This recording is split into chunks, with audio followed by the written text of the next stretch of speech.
What is up, everybody? Welcome here to Pop Culture Philosophers. In fact, welcome to Rockin Robbie Live. It's the show where we talk about comic books, movies, pop culture, and a whole lot more. And I am your host, Rockin Robbie Billups. How is everybody doing? Station, happy football weekend. NFL is back in full force. I couldn't be happier, even though my Cowboys lost. So I was all ready, and I was thinking, how about them Cowboys, flashy little bit am I going to do? And yeah, no. Still kind of happy with my Cowboys performance, but we'll be getting into all of that and stuff. But welcome to the show tonight. We got a great show planned tonight. First of all, I want everybody to know there will not be a DC Comics sneak peek tonight because Lunar hasn't delivered our comics yet. So that's not going to happen till tomorrow. So unfortunately, I haven't been able to take an early look at the DC books. So, sorry about that. But we have other fun things tonight. For instance, we will be talking about our favorite comic books of last week.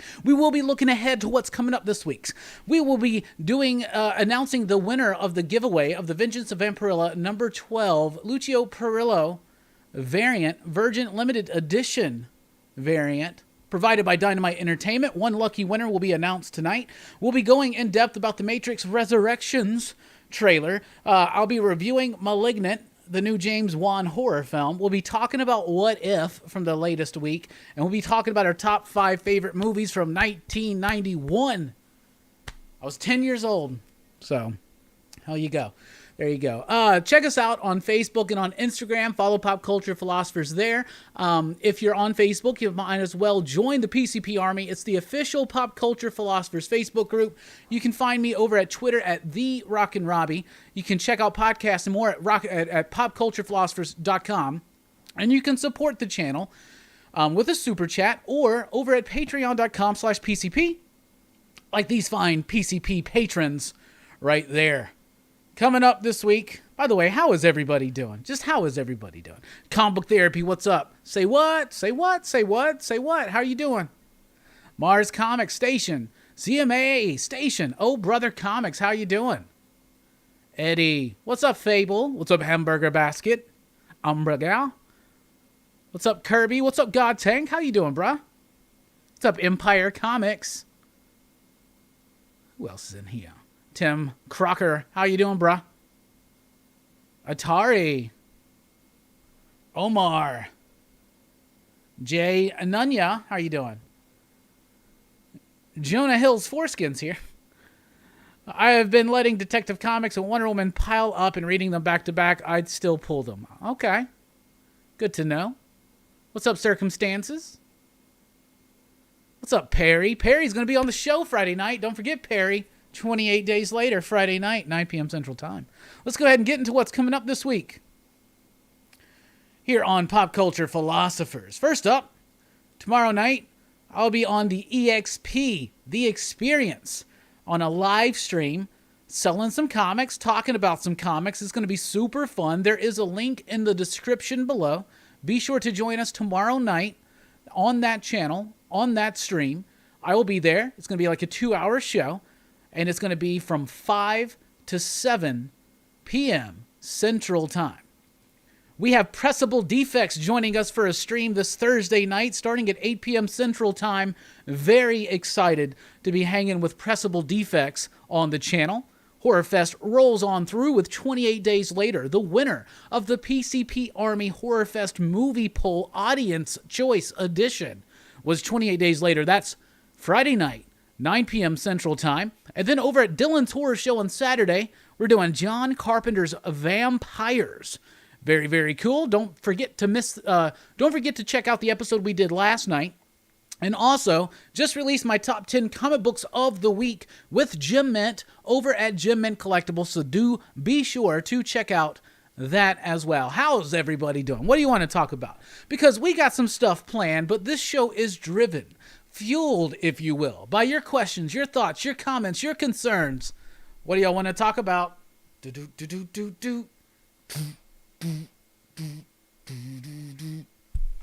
Anyway, let's see. Infinite Frontier made me realize more event comics need to be 6 issues max and double shipped plus minimal no tie-in issues. I agree. But the thing is, Infinite Frontier is not necessarily an event comic, right? It is, in fact, a lead-in to an event. So I'm sure that when we get to this crisis that's brewing, because at the end of Infinite Frontier, we get a lot of drops. First, there's a lot of cool concepts, right?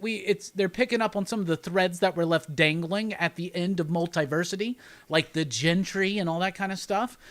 They're threading that all throughout all the crisis events, leading us into Multiverse 2, exploring more what the concept of an omniverse means, how the idea of a multiverse affects normal humanity, bringing Agent Chase into a more prominent role in the process going forward. Combining Darkseid, every iteration of Darkseid that's ever existed through the multiverse, through the omniverse, through the ages, whatever, they are all now combined into one entity that is Darkseid. And I love that because one of my favorite concepts about the multiverse is that New Gods, all that stuff, Apocalypse, New Genesis, it's all outside of the multiverse, right? So there is only one Darkseid in the multiverse, and now in all of the different iterations, there's just one. So we got this like Darkseid Prime Omega type entity, and that's pretty freaking badass.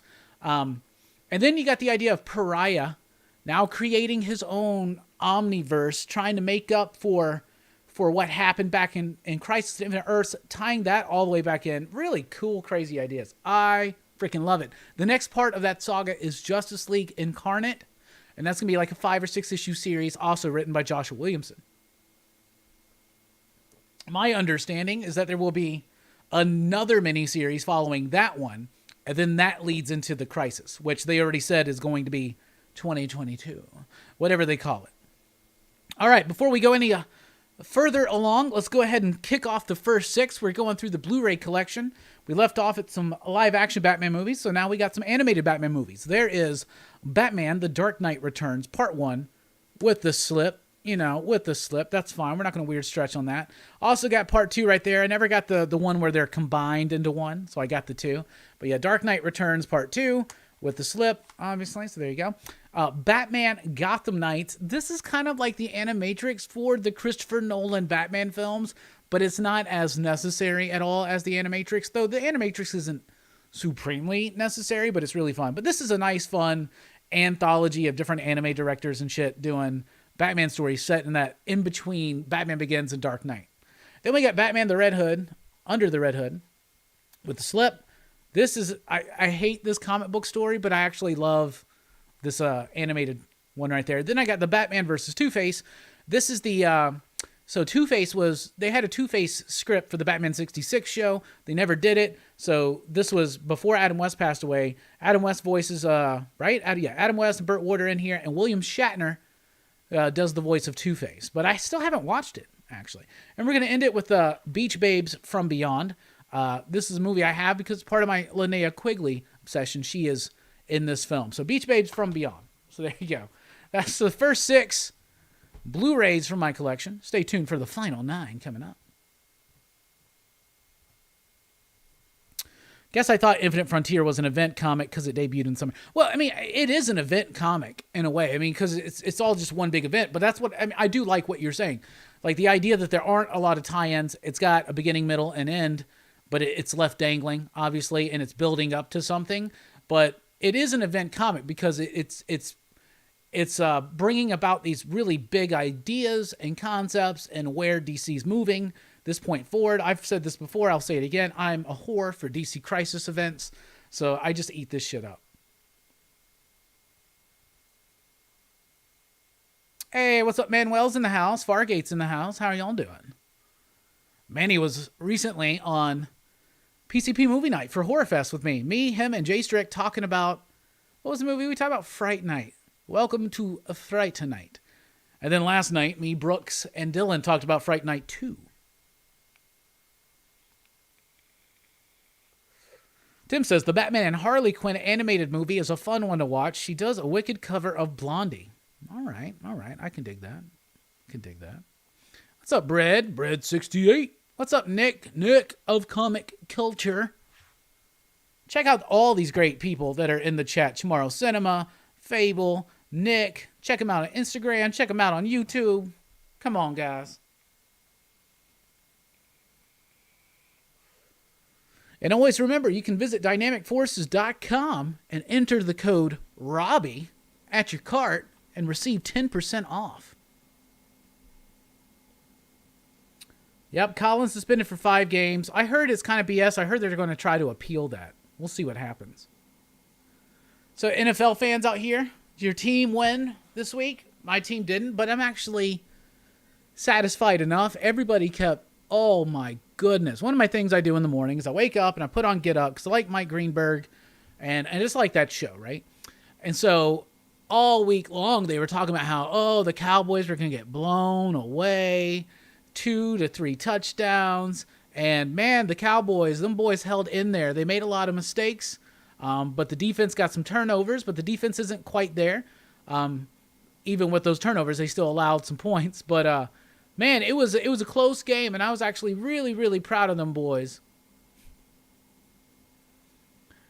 Robbie, are you or have you ever been a wrestling fan? I wouldn't say that I am a wrestling fan, but I have been a wrestling fan. I was a fan in 2 different points in my life, I should say. And one was when I was a kid growing up, so during the Macho Man, Ultimate Warrior, Hulk Hogan days, and then into the Attitude Era. I loved the Attitude Era, still do. The Rock is my favorite wrestler. I loved Stone Cold. I loved The Undertaker. I loved Mankind in particular. That was a really cool, fun, wild era. That's interesting to revisit because I don't think they would ever do something like that again. I tried to get back into it a brief time ago, a few years ago, and it just didn't quite latch on. But that was like during the time when the Shield broke up, and Daniel Bryan had just won the championship and shit like that, but he got hurt, and so it wasn't the best time probably for me to try to get back into it. So I have been for sure. Twitch says my team sucks again. The Jags, huh? Yeah, I saw they lost. I saw that the Patriots lost today. Because everybody was talking about how the Patriots were just going to be like the best. They're like, oh, it's Patriots, Buccaneers. Going to be the Super Bowl. Who won between the Chiefs and the Browns? I didn't catch the end of that.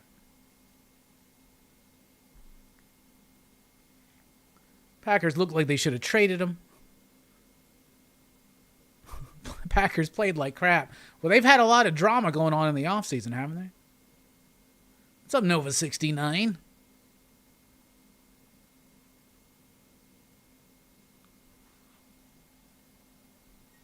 Hey, Robbie, what'd you think of the Matrix 4 trilogy? I loved it. The trailer for Matrix 4. I loved it. In segment 2, an hour 2, we're going to be doing a little bit of a breakdown. I got some things. Browns choked. Ooh, damn. Chiefs won. I saw that Skip Bayless had tweeted something about the Browns had the game and then they kind of gave it away, but I don't know. Excuse me. I don't always listen to him. Chiefs. Hey, Yankees been sliding, haven't they? Jesus. They gotta tease me so bad. They do really good, and they do really shitty. It's like, what the fuck? What's up, Brother Joe? Robbie knows all and tell all Red Kingdom. What?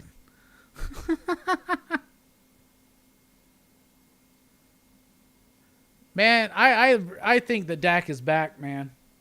That made me feel really good, that dude's performance. He was the best, most shining thing. Because it definitely wasn't Zerline, and it definitely wasn't special teams at all.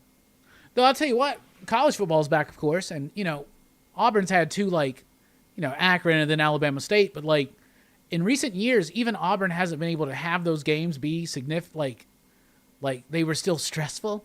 So it is nice, the Tigers really sucked in the first quarter on Saturday. I'll say that, but that was nice. So we're damn Eagle. I'll say that.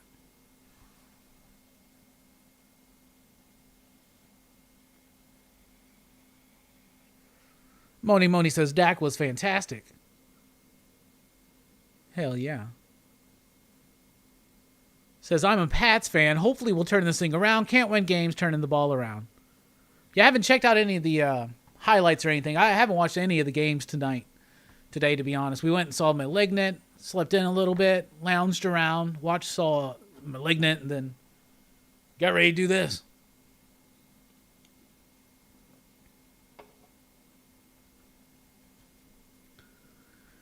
Dak threw 58 passes, personal record. All those idiots in the national media saying his shoulder was going to be issues. Yeah. Doesn't seem to be. He's not as quick as he was, though. The ankle, you can tell, but he's still... I'm down. I'm interested to see what we'll do when we try to run the ball. And when we have Zach back.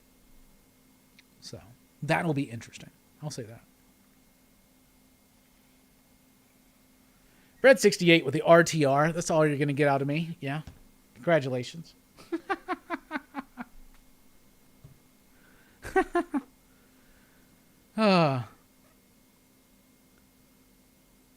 Same old Browns. Apparently. Packers made me lose money.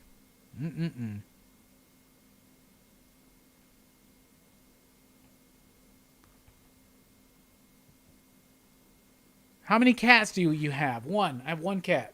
Ariel is her name. She's right there. What's up, Ariel? Hey, little girl. So just one right now. Ariel.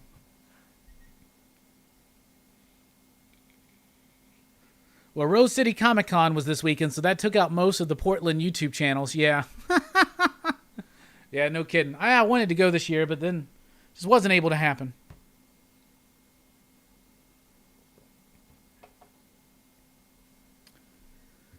Dak is my quarterback one. He will win the NFC East for us as Trade Paper Dad. The Eagles were the only ones in the East with the game one win. So I guess they're in the lead right now. But I feel like the Cowboys, they got the NFC East. We're very fortunate. We're in like the shittiest division in the NFL right now.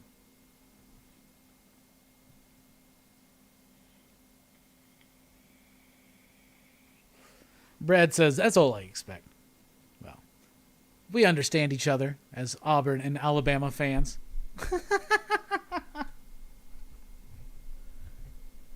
Hell yeah. Anybody watch Malignant? Did anybody go see that? It's also on HBO Max. I was just wondering. We're going to get to that later on. Did you see Bueller's Shaggin' Wagon? Yeah, I did. Hell yeah, I'm excited for Bueller and his, the Bueller bus.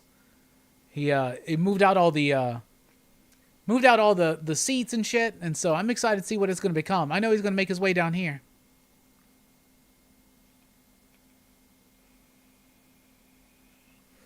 I hope he gets some shagging done in that wagon. Let's be honest. Bueller seems like a dude that could use it. You know what I'm saying? Yeah. Bueller could probably use some shagging in that wagon, to be honest with you. And you know what Bullseye Bob needs? He probably needs an ass whooping. From a hippie, if I had to pick somebody.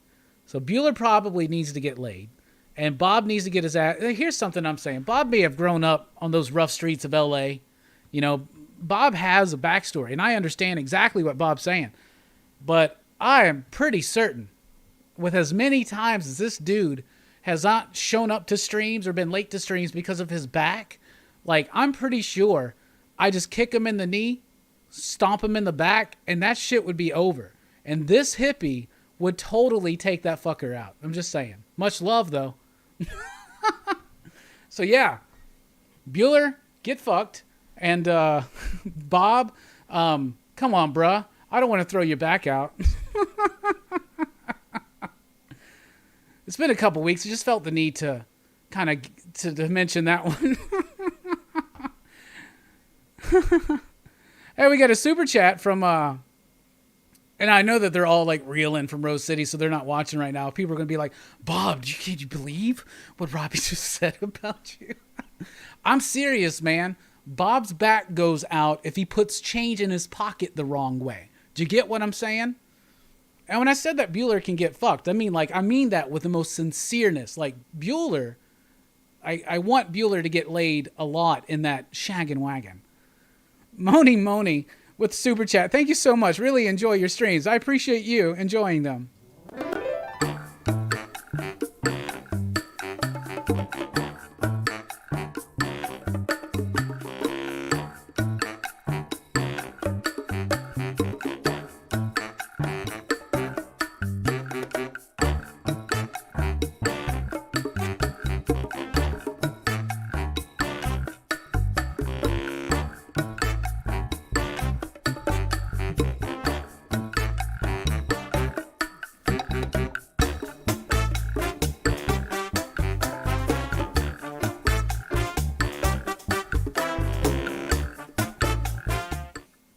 All right. Timestamp 2150, Bueller. I meant that in the most positive way. I'll be honest with you. But Bullseye Bob said that he would kick my hippie ass. Called me a hippie, first of all. Like, he even messaged me. He was like, this is behind the scenes information. He messaged me. He's like, bruh, hippie's the only thing I could think of. I'm like, yeah, bruh, teen dogs don't mean hippie, but that's all right, bruh. Don't worry about it. Like I said, this dude eats a fucking orange the wrong way. His back's going out. That's all I'm saying. Oh, Lordy. The coffee show on Monday had a great idea where you and Bob fight it out in a comic. Sounded awesome. Yeah, I saw that. By the way, Bullseye Bob and Jennifer did a really great job doing that show. It's almost like you don't need Bueller, except for the idea that Bueller edited it all together. Robbie is a hippie. Chaos? Bruh. Am I a hippie? I mean, I'm anti-war. I like certain things. I don't know if I'm a hippie. I shower. I was rooting for Bueller to buy the Oscar Mayer Wienermobile and call it Bueller Wienermobile. Then the shagging could happen. Yeah. Bueller could hang out with some cosplay hotties. Maybe he could. You never know. You're basically a drum circle.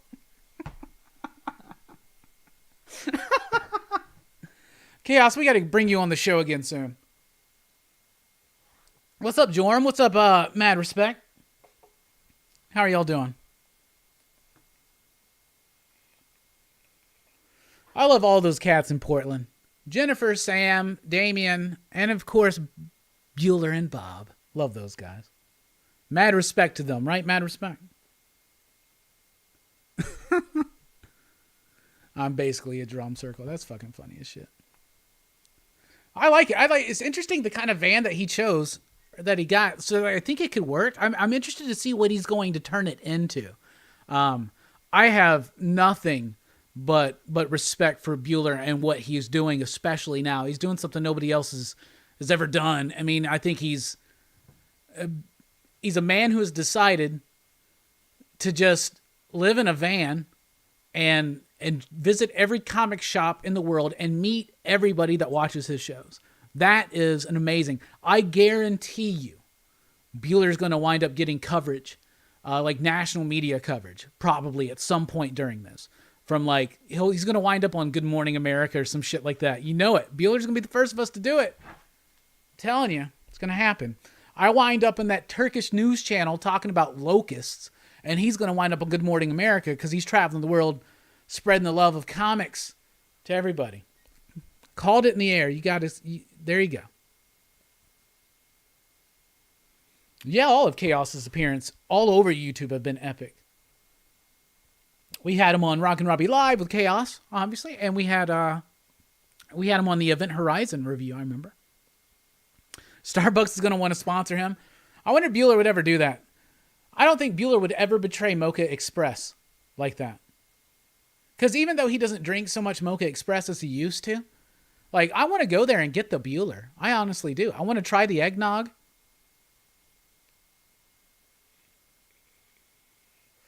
I'm telling y'all, though, doubt me if you will. Bueller's going to wind up on Good Morning America on Today. He's going to wind up, like, you remember that shit in Forrest Gump where where he just started running? That's what's happening. Chaos says, Bueller will end up on Good Morning America. I'll be on America's Most Wanted. They still do that show? I used to watch it. I used to watch A Current Affair. And, of course, Unsolved Mysteries. Unsolved Mysteries used to scare the shit out of me, y'all. Like, I'm serious. Like, I would look out my window and see, like, a police sketch.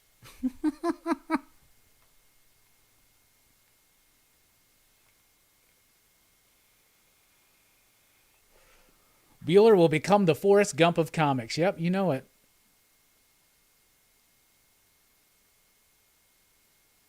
I just felt like running. You see the Comic Tom sidecar now? That'd be funny. That'd be funny. Bueller's going to do a Subway commercial. Interesting. Interesting concept. Probably try to get him for Taco Bell, right? He can pimp the chalupa. Unsolved Mysteries theme song still freaks me out when I hear it. Yeah, I can dig that. Robert Stack, you know it, bruh. Fucking Ultra Magnus himself. By the way, we had a $5 super chat. Got a goal in mind. We may be opening an Ultra Magnus if we hit that goal. Who knows? Bueller will end up... Oh, there's Bob. What's up, Bob? How are you doing? Speaking of the devil, Bueller will end up on America's Got Talent for being able to cherry stem to twist cherry stems into roses. Bueller's got like magic kind of tongue, huh? The vampire episode of Lost Tapes from Animal Planet scared the shit out of me. I've never seen that one. Bob, I called it tonight that Bueller's going to wind up on like fucking Good Morning America and the Today Show when he's doing all this cross-country visiting. He's going to... Bueller's about to become like super famous.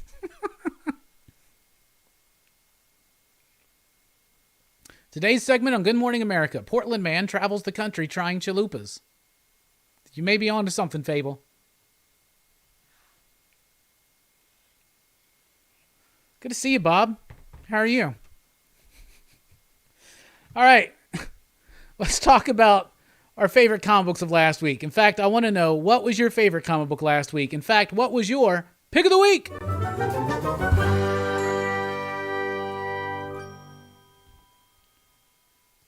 Because my pick of the week was The Me You Love in the Dark, #2. Absolutely love this book. It's written by Scotty Young. It's got artwork by Jorge Corona, coloring by Jean-Francois Bolo, and then Nate Picos on the lettering. Everything works top-notch in this. It's expertly crafted, is what it is. The Me You Love in the Dark tells the story of an artist. She's a little bit blocked in her work, so she picks this, like, haunted house, right? Or what she wants to be a haunted house. She picks it, and she picks it up. She wants to go work there. At the end of the first issue, she finds out that it is, in fact, haunted with some kind of entity. When what happens in here is it develops that further.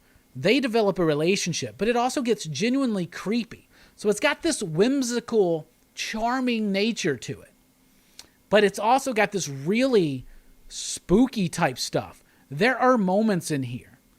Like, are you there? If you like. I think I would. This makes me happy. They have this flirtatious kind of thing, but at the same time, it's genuinely freaking creepy. This was actually a really good week for comics for me, so I'm interested to know what y'all thought about this and other books. Nice House on the Lake was a very close #2. It was Jim Mint's pick of the week. It was Verno's pick of the week, I'm pretty sure, if I remember correctly. And they just both are expertly crafted books. I was just really incredibly impressed with the boldness of what they're doing here. This is a nice, quick, short story as opposed to something like Middle West, which is what this team previously worked on. It's hitting both. It's hitting all these different levels. It's genuinely creepy, like legitimately so. It was giving me like almost goosebumps and chills when I was reading it. Like just the way the art is, and the art could be described as cartoonish or hyper stylized, but it works, and it's got this very nice tone and flow to it, especially when they're using the way they use music visually. It's almost audible. It's really working for me. It was a really great week. So I want to know right now, what did you think of The Me You Love in the Dark #2? And what was your favorite book last week? What was your pick of the week?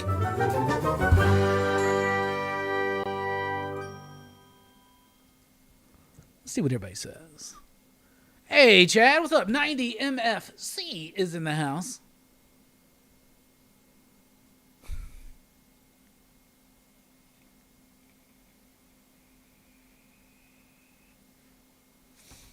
Bob says, speaking of Bueller, I wouldn't be surprised if he gets his own AMC show called Comic Book Man. I'd be cool with that. I hope that he allows us to be on some episodes with him. Like, seriously, somebody could, like, when he's doing his cross-country blogging stuff, like, somebody could pick that up.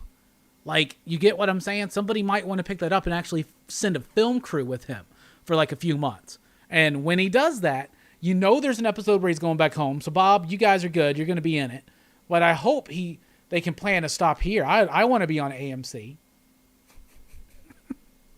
We all got to make a see. Nobody knows this. We all have a secret pact. Whoever gets on national television first tries to bring the others in some form or fashion.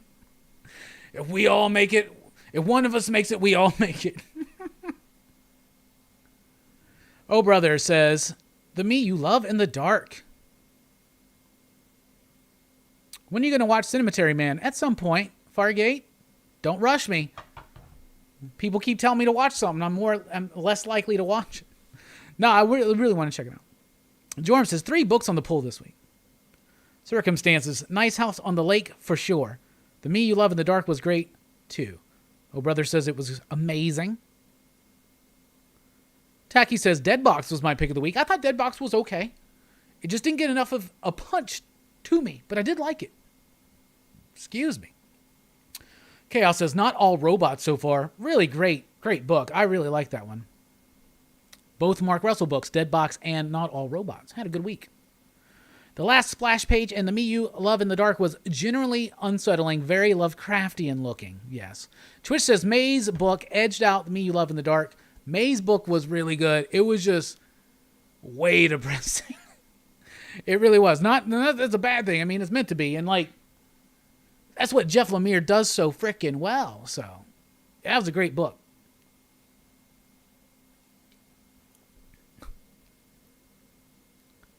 Chaos is a robot. You know it.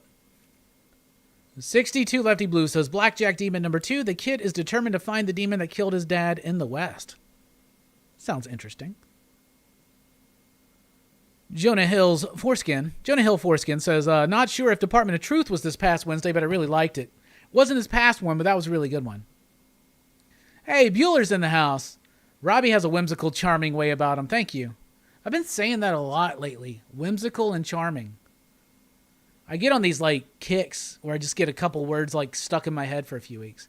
Bueller, I don't know if you've been here, but I called it tonight. You're going to wind up on Good Morning America and the Today Show and shit. So, get ready for that, because it's going to happen to you, bro. AMC's going to call. They're going to want to send a film crew with you. Oh, brother says, I was blown away by Scotty Young's writing. Reverse Amoeba says, The Me You Loved in the Dark was great. Love Swamp Thing, Nice House on the Lake, and Never Never 2. Chaos hasn't read The Me You Love in the Dark yet. Chamorro hasn't picked up his books in 2.5 weeks. Scrub. Chaos says everything is Lovecraftian nowadays. Comic Book Therapy loved Daredevil. I thought that was the best issue of Daredevil in like 6 months.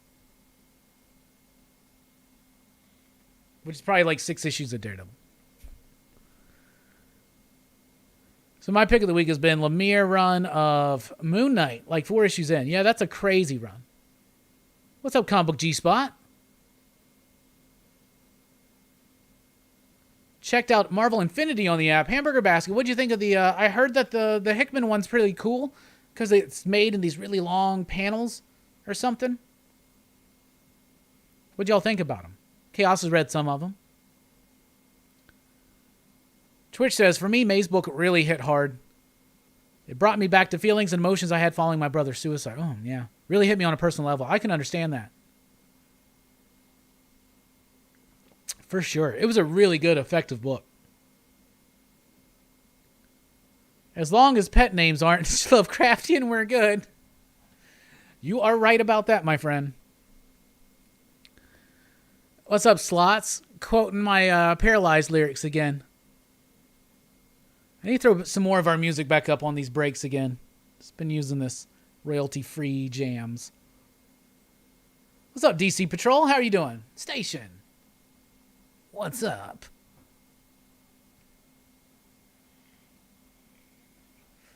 Chaos says, I've read the Hickman X-Men Infinity. It's good. Story is basic, but execution is A+. Yeah, especially with Declan Shalvey on the artwork. I imagine that's really cool. And, yeah, I was disappointed because I was like, oh, so this is like his next... Oh, so he does have something else. And you find out it's just going to be like... Just like a Wolverine adventure. And then it's going to have a rotating... there's going to be rotating... X-Men Unlimited is what it is, right? And it's going to have a rotating creators. It's going to have rotating creators on it. Bueller's cat's here. Nipples? I love Nipples. You taking your cat with you on the road, Bueller? I mean, you probably could. Cat would probably be fine.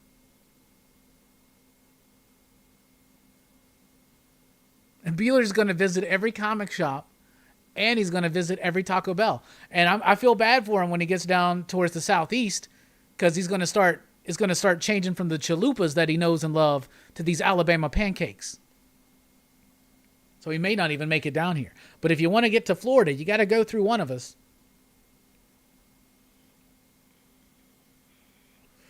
The cat is going to one of my kids. Aww. You gonna get a hamster or something though, Bueller? You gotta have something to talk to on those late nights driving, parked on the side of the road, at a truck stop, trying to sleep. Alabama pancakes, baby. You know it. How was Rose City Comic Con? Did y'all have fun? A lot of my friends were there. People from the Portland Comics crew, some creators I know. Jealous, wanted to be there. I'll get a dog. Dogs are so demanding.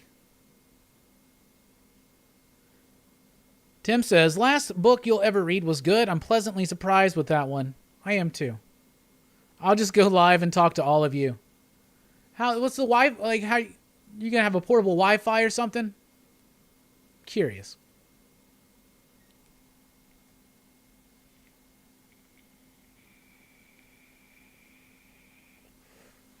California is going to keep Bueller busy, says Christian. Jonah says, I remember you saying you didn't like the past 2 issues of Department of Truth, but it hit me, especially since I noticed my dad getting older and trying to connect with him while I have the chance. I understand that. What I didn't like about it more was just those journal things. It just became a bit. I really was looking forward to the Bigfoot ones. It just didn't hit me. Surprised no one said Amazing Spider-Man was their favorite. That's something interesting. The whole point of Nick Spencer's Spider-Man run is basically to undo sins past. Like, we need like 80, 90 issues of a fucking comic book to do that? Like, are you serious? You have to go through this ass backwards way of having 3 different Harrys, get the kindred shit going on. You got an AI of Norman fucking Osborn. You're teasing Mephisto. What the fuck's going on in Amazing Spider-Man? Jesus. I got a Wi-Fi booster that will give me internet all over the U.S. It's a super antenna. Shit, I need one of those in my apartment. That's Spider-Man shit. Like, seriously, here's the thing. Comic books, a lot of times, do make bad decisions, especially the big 2. A really terrible decision, for me, in the J. Michael Straczynski run was the Sins Past story, where you find out Norman Osborn had an affair with a teenage Gwen Stacy, and she had delivered 2 Osborn babies before she died. And she had revealed this information to Mary Jane, and she kept it secret this whole time. This latest issue of Spider-Man's revealed that, in fact, Kindred's actually these 2 entities, as well as like this AI version of... It's so fucking weird. But here's the thing. That's a bad misstep, right? The idea that Norm is bad, right? I get it. It's just one of those things, you know, like Susan Richards or Susan Storm was like 12 years old when she met Reed, and Reed was a college student. They wound up getting married. That's weird too, right? So I get it. But you don't need a 90, almost 100 issue run of Spider-Man just to undo that shit. In fact, what I would suggest when DC or Marvel makes a mistake, instead of doing like letting Nick Spencer do this long sought out retcon or trying to create a new crisis out of thin air to restructure things because you can't figure out how Hawkman fucking fits in, just fucking move on. I mean, just move on. Like, if they never mentioned the Sins Past story again, we all, except for a few of us, would have eventually forgotten about it. I forgot about it. I was thinking, they've moved on from that. Secret Wars was your answer to that. Jonathan Hickman did Secret Wars. It rebooted their universe. That never happened. That's fine. No, we got to go this long ass backwards way around to try to fucking undo this bad idea.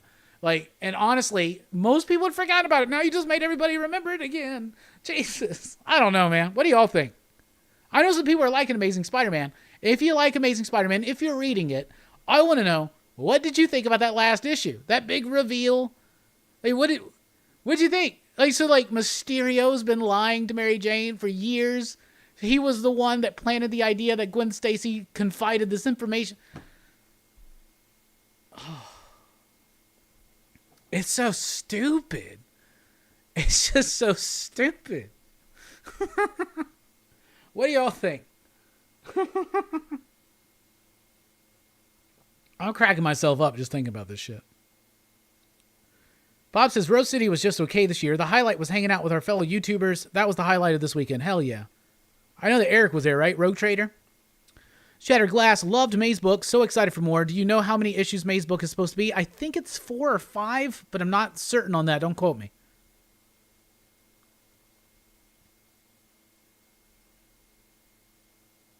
I only read Department of Truth and trade paperback 6 at a time and wait. Here's one thing that's weird about Department of Truth is that Department of Truth Volume 2 doesn't have issues like 6 and 7 or 7 or 8. There were 2 like one-shot stories that they did in between the arcs. They're not collecting that in book 2. They're going to collect all those one-shot stories on their own later on. I hate that shit. If you're going to collect it chronologically the way it was published. That's how it should be collected. This reminds me of the way they used to collect Starman back in the 90s. That pissed me off, where they had all the times past issues in one trade together, which didn't make sense. DC Patrol, Swamp Thing 7 was my top pick. Loved it so much it's been a day starting a review blog. Station. Hell yeah.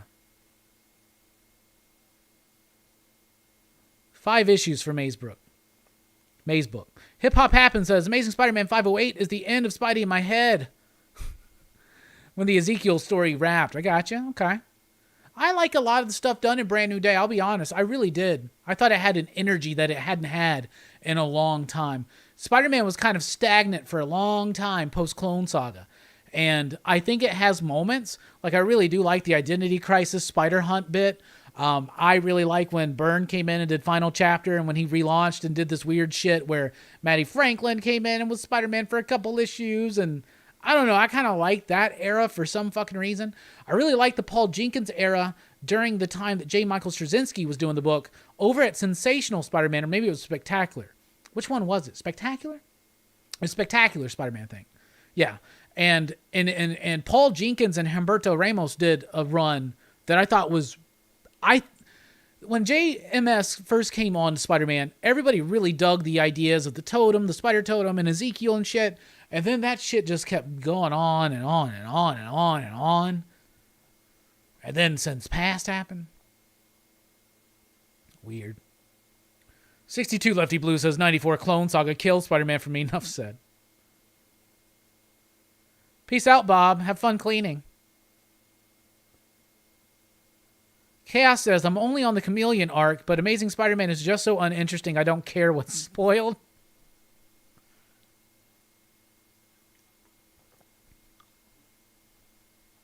Let's see.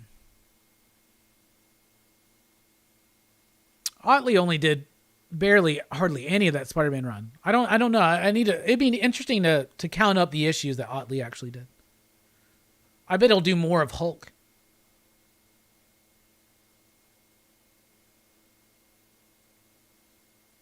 But do you think they let a subpar run happen so Sony wouldn't have new storylines to squeeze?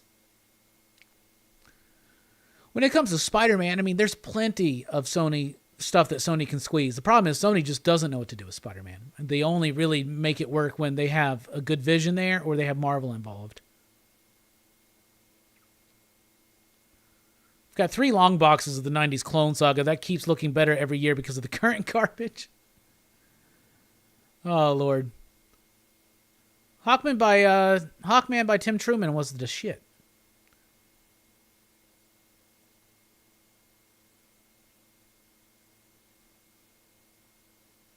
Saw that in previews, but don't believe it. I was enjoying the series up until Last Remains, says Twitch. After that, I have been hating it. I can forgive a little bit of drawing stuff out for building characters and ideas, but Amazing Spider-Man has been awful. Jonah says, still don't know where Station comes from. It comes from Bill and Ted's Bogus Journey. A movie we may be talking about later on tonight. 71 watching, only 43 likes. Hit that like button, y'all. Really helps us out. Lets YouTube know that this is a banging place to be on a Sunday night, which it is.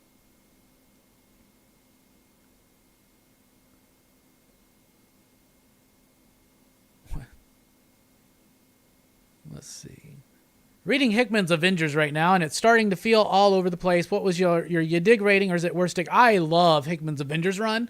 New Avengers is better than his Avengers run. For his Avengers run, I'd give it 4 you digs. But for his new Avengers run, I would actually give that 5 you digs. But they kind of work together. James, what's up? James wants to know, is anybody getting the Batman World hardcover coming out next week? I'll check it out. Is it next week? I thought it got delayed, but it might be next week. Next week is Batman Day.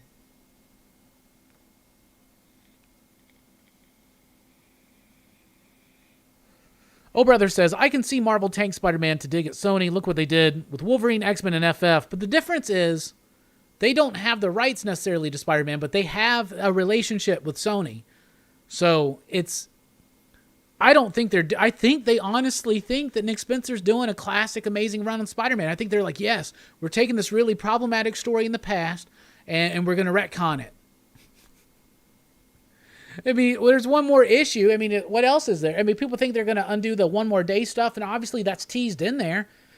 But is the whole point of Nick Spencer's run on Spider-Man to basically retcon everything back to the way he liked it in the 80s? And to, like, I get it. A lot of people don't like 90s Spider-Man. A lot of people don't like 2000 Spider-Man. A lot of people don't like that stuff, the JMS stuff. I get it. But it happened. Move on. Move on. Look ahead. Do something better. You know what I'm saying? You don't need to do a fucking 90-issue run of a comic book to undo mistakes you think another writer made. Like, I get it. That Sins Past story was terrible. It's a terrible idea. Move on. Like I said, I honestly stopped even thinking about it. Now y'all brought it all up again. Now everybody remembers y'all did that dumbass shit. What's up, Jim? How you doing, buddy? Jim Mint Collectibles in the house, everybody. Pop, pop. Keep it mini fresh. If they retcon the Mephisto's deal, can we get Silver Surfer and Spawn involved? Plus Angela? Todd ain't gonna allow that. We can get Nightwatch involved, though. They can use Nightwatch instead of Spawn. They got their own fucking Spawn. Where's Nightwatch? Don't bring him up.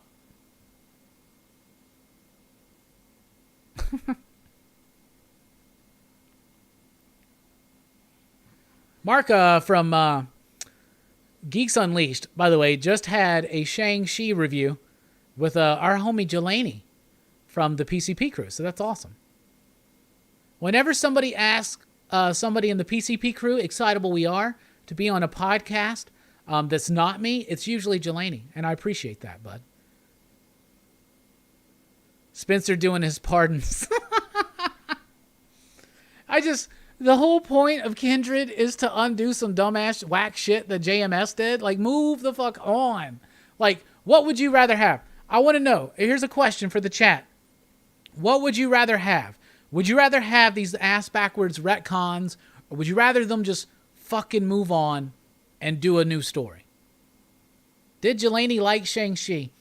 I watched it with him, and he liked it more than me, but he agreed with a lot of the points I made. I think he told me he would give it like 3.5 you digs. I gave it 2.5, and Brooks, I think, gave it 4.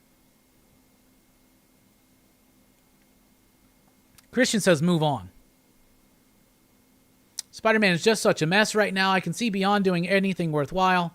I can't see beyond doing anything worthwhile. After this next issue, I am checking out till a new full-time writer comes on. With this whole Spider-Man Beyond thing, I'm getting the vibes of, you remember when X-Men went weekly with a whole cast of characters? They had and creators. They had Ed Brisson and Kelly Thompson and Matthew Rosenberg, and they were doing Spider-Man for a while. X-Men as a weekly book for a while, and then Rosenberg took it. I think we're in a situation like that, where that was obviously just waiting for Hickman's stuff to start.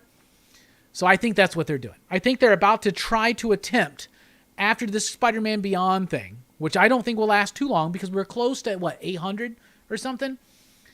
So I honestly think that they're going to attempt to try to do a Hoxpox for Spider-Man in 2022.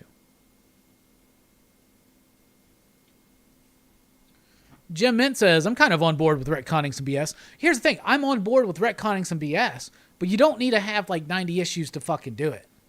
Right? Like, you could do that in just a couple issues. You could have literally just explained it away. It's like, oh yeah, we were rebooting Secret Wars. Like that shit, just move the fuck on. Retconning needs to happen. Chaos says, more ass backwards retconning for things.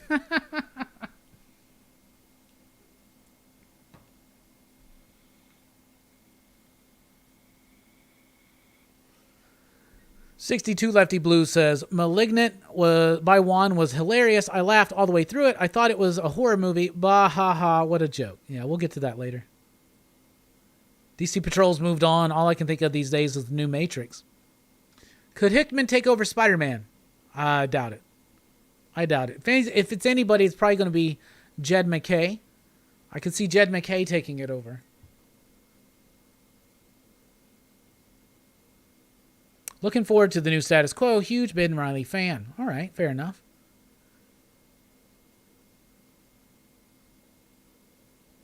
R.I.P. Nightwatch. Did you dig the 90s resurrection story with Adam Strange and Silver Surfer? It was well drawn.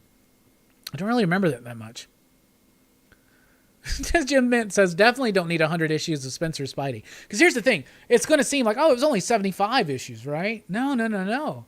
Because remember all those point issues? This is like a 100-issue run.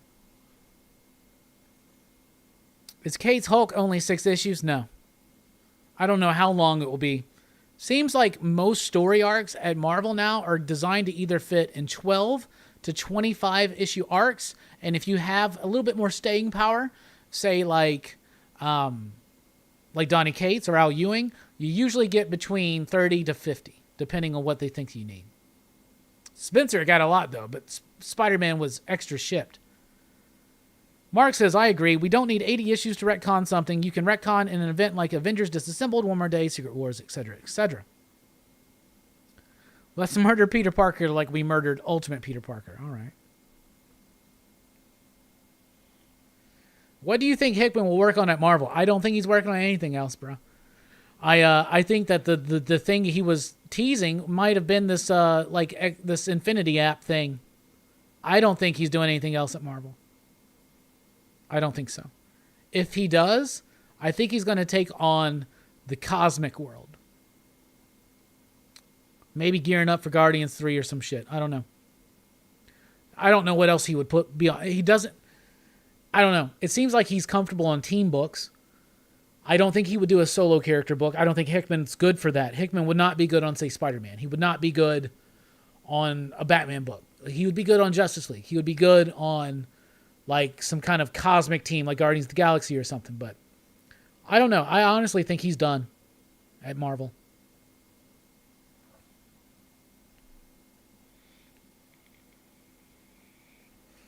More Zdarsky Spidey would be fun. I agree. Great interview with Jeff Darrow on Cartoonist Kayfabe. Ooh, I got to check that out.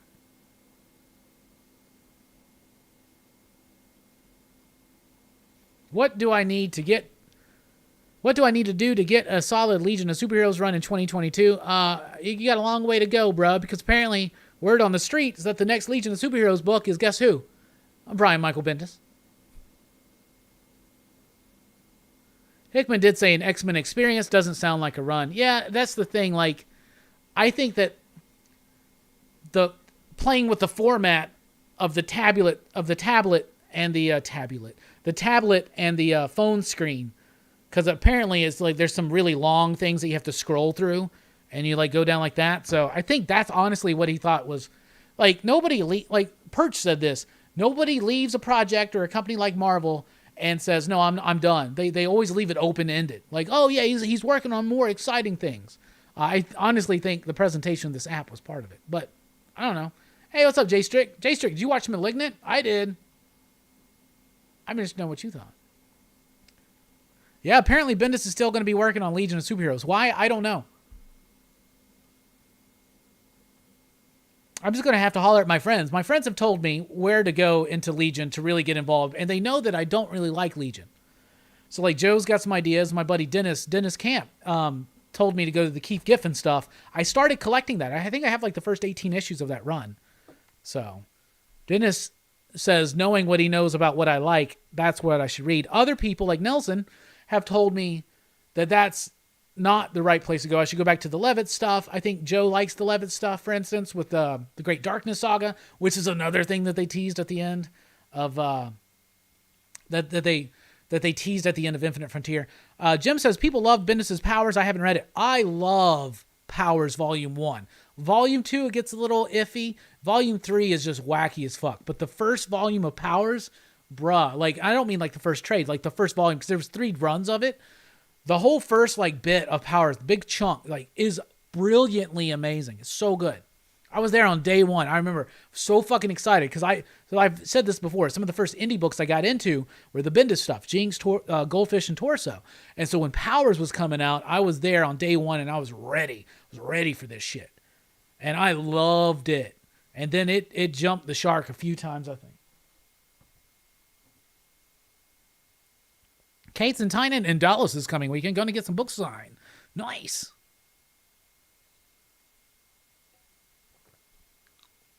X-Men Experience could mean anything. I think it means the digital experience that they were trying to do. I mean, I honestly think that's what it is. Could you see him doing the Ultimate Universe now that that's been teased? I can't see him taking over Cosmic Marvel with Al Ewing so firmly controlling it right now. But Al's hitting the end of something with Guardians, right? I don't know. I think he's done. I don't think he's doing anything with the Ultimate Universe. Been there, done that, as far as he's concerned, probably. Powers is Bendis at his best. That's close. I think Bendis at his best is Torso, Goldfish, and Jinx.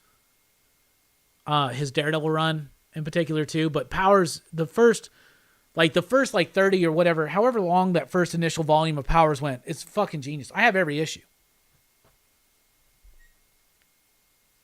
Hickman could work on Inhumans. Nope, been there, done that. He did that already. I think as far as he wants to. All right, we're about to take a quick break. When we come back, we're doing the giveaway. We'll be talking about some comic books I got caught up on. We'll be talking about the Matrix Resurrections trailer. And we'll be talking about Malignant.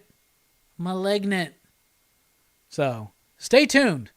We'll be right... Oh, we never looked at what's coming up in comic shops this week. Oh, we'll do that too. We'll be right back here on Rockin' Robbie Live.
Hey, welcome back to Rockin Robbie Live. Thank you so much, Lee, for the super chat. This goes out to you.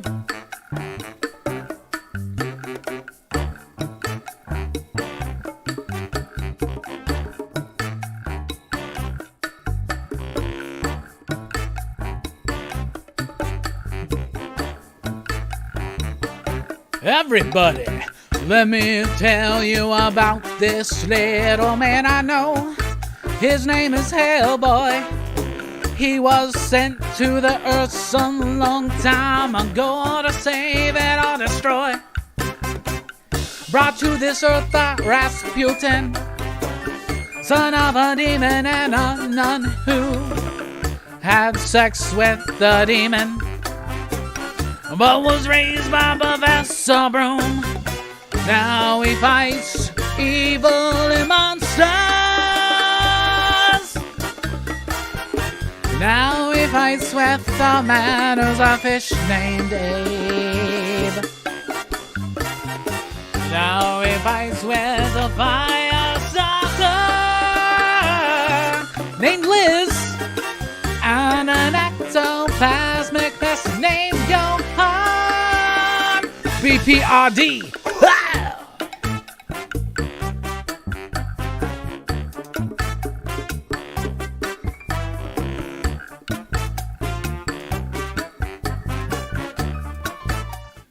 Thank you so much, Lee D. We really do appreciate that station. If you want to join him in support, you can do so with the super chat, or you can do so over at patreon.com/PCP, like these fine PCP patriots right there. Welcome back to Rockin Robbie Live. We got lots of fun in this section. We're going to be talking about what's coming up in comic shops this week. We'll be announcing the winner of the giveaway for this awesome Lucio Perillo cover, limited edition, Vengeance of Vampirella number 12. We'll be talking about the Matrix Resurrections trailer, which I've watched way too many frickin' times this week. And I'll be giving a movie review for the film Malignant, the new James Wan film. Anyway, you can follow Pop Culture Philosophers on Facebook and on Instagram. And if you're on Facebook, you might as well join the PCP Army. That's the official Pop Culture Philosophers group on Facebook. You can also follow me on Twitter at The Rockin Robbie and check out podcasts and more, merch links and everything in the description below, as well as a link in the description below to my appearance on tomorrow night's show on the EXP, The Experience. We'll be slinging some comic books, working with dynamic forces. Really fun stuff. You opening up anything for us tonight, Robbie? I will say that we are 15 away from that goal where I open up a Transformer and y'all get to pick which one. So we're 15 away from that. But there you go. Rockin' Robbie Live is how I recuperate after another shitty Browns loss. Oh, I'm sorry, bro. I'm sorry. Anyway, we really do appreciate it. So yeah, tomorrow night, at 5 p.m. Central Time, I will be on the EXP, Comics Experience, pimping some Dynamic Forces comics, having a fun chat. That's going to be a great show. Check us out.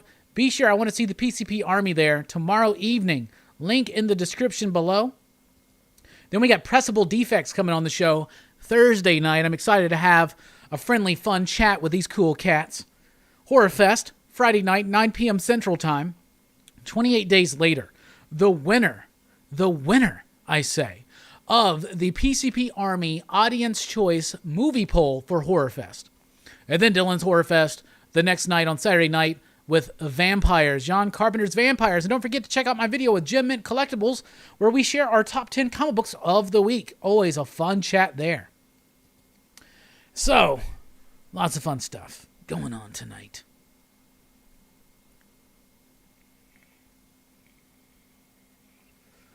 Let me tell you that Hellboy participates in recycling. Shada Dadu.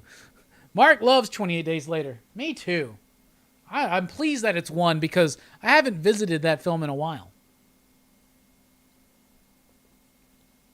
So that's going to be groovy. All right.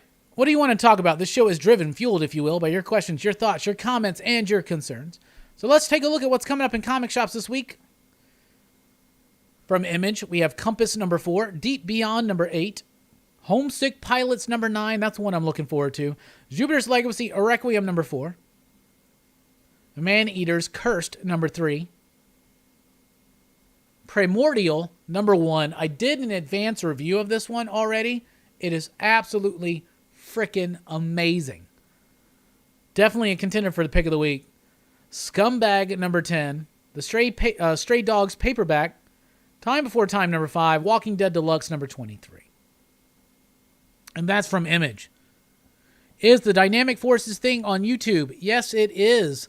The link is in the description below, Fable. If you want to copy that, throw it into the chat. I'd be immensely grateful, my friend.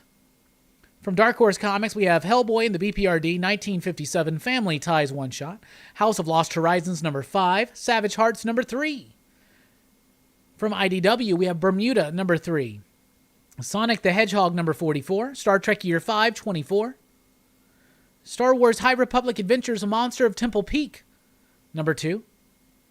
And Usagi Yojimbo, number 22. From Marvel Comics, we got Black Widow, number 11. Eternals, Thanos Rises, number 1. It's a one-shot. Only important if you've been reading Eternals, I hear. Extreme Carnage Agony, one-shot. Fantastic Four, 35. Bunch of covers for that. Fantastic Four Life Story, number 4. Iron Man, number 12. Kang the Conqueror, number 2. Last Annihilation, Wakanda, number 1. Marauders, number 24. Mighty Valkyries, number 5. Final issue. Spider-Woman, number 15. Star Wars Darth Vader, number 16. Star Wars Bounty Hunters Abash, number 1. Warhammer 40k, Sisters of Battle, number 2. Web of Spider-Man, number 5. The Trial of Magneto, number 2. Can't get on that one. Next week, I'm looking forward to Blacksmith, said Tacky. That's been a good book. Eric Palicki, friend of the show. Moriarty Malarkey. Question, will it be worth picking up the Flash Omni 3 if I already have the Flashpoint Omni? I don't know what's in that one, so I don't know what to answer. You think you'd ever have time to review collected editions? I wish. If I could quit my job, yeah. Primordial sounds awesome and so interesting. Yeah, it is, bro. Primordial is my most anticipated. Could it make it back-to-back pick the weeks for Jeff Lemire? For me? For you? Maybe. Is Doomsday considered a sequel to 28 Weeks Later? I don't know. I always thought they would do it 28 months later, but I did not like 28 Weeks Later. From Dynamite Entertainment this week, we got Betty Page and the Curse of the Banshee, number 4. I've been enjoying that series. Like, really enjoying that one. Then we got, let's see, Invincible Red Sonja, number 4. We had Jimmy Palmiotti on the show. A Vampyverse, number 1. We got a Spawnverse, we got a Spider-Verse, we got a multiverse here and there. Why not a Vampyverse? I'll check it out. What else we got? That's it. From Boom Studios, we've got Ma, number 1. Power Rangers, number 11. Save Yourself, number 4. Seven Secrets, number 12. Wind, number 10. Decent week from them. From some of the other publishers, we have Anne Bonny, number 14. Battle Cats, number 3. Beyond the Breach, number 3. That's interesting. Blacksmith, number 3. Blade Runner Origins, number 6. It's a decent week so far. Kempinski, number 2. Cherry Blackbird, number 2. Chess, number 3. Clans of Bellari, number 3. Dose, number 3. Duplicant, number 3. Extraordinary, number 4. Fight Girls, number 3. Okay. Frank Cho. Godkiller, Tomorrow's Ashes, number 3. Let's see here. Junkie Cable, number 4. Locust, number 4. From Scowl. Maria Lovelet's Porcelain, number 2. Moths, number 4. Mullet Cup, number 1. Allegedly, we'll see. Nine Stones, number 2. Ninjak, number 3. Nobody's Child, number 1 from Behemoth. Possessive, number 2 from Xenoscope. Rabid World, number 4. Red Room, number 4. Nice. Scoot Frontiers number 1. Steak number 6. That's from Scout. Trailer Park Boys. And White number 3. White Widow number 7. There you go. That's what we got. Minus the DC books. So we'll throw it out there. There's the link, Fable. Thank you so much. What is what is coming out at DC? Like I said, we usually get our stuff earlier in the week, but we didn't this week. Let's see here. DC Comics this week. We got Batman 89 number 2. Batman The World, so that is coming out. Batman Urban Legends number 7. Future State Gotham number 5. I Am Batman number 1. Justice League 67. Justice League Last Ride number 5. Pennyworth number 2. Rorschach number 12. That's the final issue. Superman and the Authority number 3. The Joker number 7. Titans United number 1. Wonder Woman 779. So that's what we got coming out from DC. Out of everything coming out, I am most anticipating Homesick Pilots and Primordial, but I've already gotten to read Primordial, so there you go. Hey, we got a super chat from John. Spilio, what's up, my man? Let's open up some boxes. All right. As we do this little celebratory type thing, okay, this little Joker bit, I want to know, what do you want me to open out of Ultra Magnus, Galvatron, and Grimlock? Those are your 3 choices. Vote right now, and we'll see who wins. Thank you so much for the super chat. I just hit the wrong button. Thank you so much for the super chat.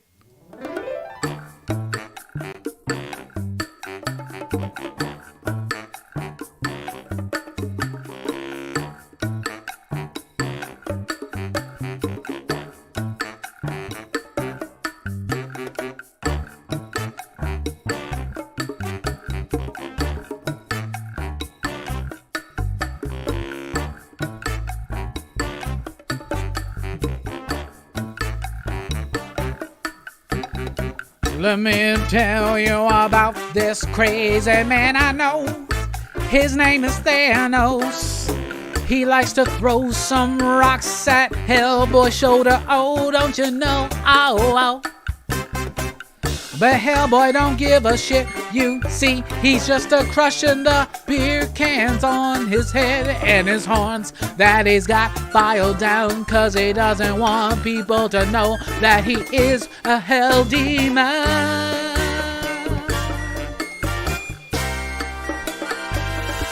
Uncle Scrooge jumping all around. Don't you know what you gotta do? Why is Thanos throwing so much rocks at Hellboy's shoulder? Maybe Onslaught's got something to say. That was weak, Robbie, you can do better, man, don't you know? Hit the radio, you pop it on the video, but oh, don't you ever know that you only semi-pro? You want everybody to walk in the door, but they don't clean they toe. What?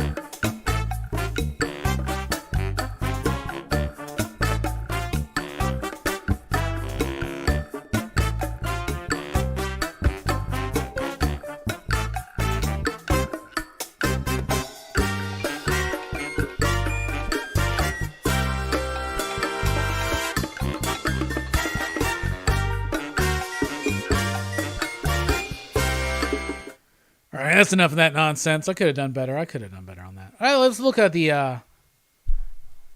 Seems like nobody voted for Ultra Magnus, so we're going to go Grimlock and Galvatron. Let's count up these votes. First of all, Bob says, Robbie, 2.5 you digs for Shang-Chi. Bruh, you need to stop getting baked before you watch a movie, yo. 2.5, you is high. All right, young man, let me tell you something. My opinion on Shang-Chi is my opinion on Shang-Chi. And I'm not going to be Shang-Chi shamed into, like, I mean, here's the thing. I thought it was a cookie-cutter MCU film that had forced humor in. I did not like Awkwafina's, like, sidekick or whatever. I didn't like that character. I thought the actor playing Shang-Chi didn't have a lot of charisma. Didn't like how the majority of the middle of the movie was spent apologizing for Iron Man 3. For Iron Man 3, like we said before, you make a mistake, move on. Don't keep referencing it, right? Just move on. And I thought that the last act was just a big mess. And the villain was just not exciting for me. But that being said, I'm glad you liked it, bro. All right. Grimlock. Galvatron. Grimlock. Galvatron. That was Moni. Then Galvatron. Grimlock.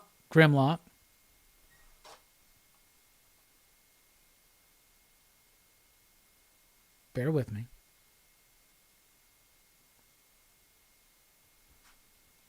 Galvatron.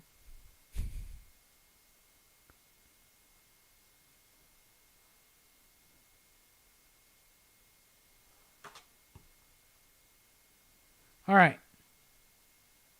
I'm counting 6-5 Galvatron. It's Galvatron. Now Spilio with the Grimlock. It's tied. What's going on now? Okay. Robbie, I know you were checking out some martial arts. Isn't her name Aquafina or Aquafina? I don't fucking know. Have you ever seen the IP Man movies? No, I haven't. Bob's got me a list going, but hey, what's up, Dank? You can wash the taste out of that movie with Kung Fu Hustle. Believe me, it's so bonkers you will not regret it. Nice. So right now we're tied because Spilio came in with a Grimlock vote. It's tied 6-6. So who is it? Galvalock.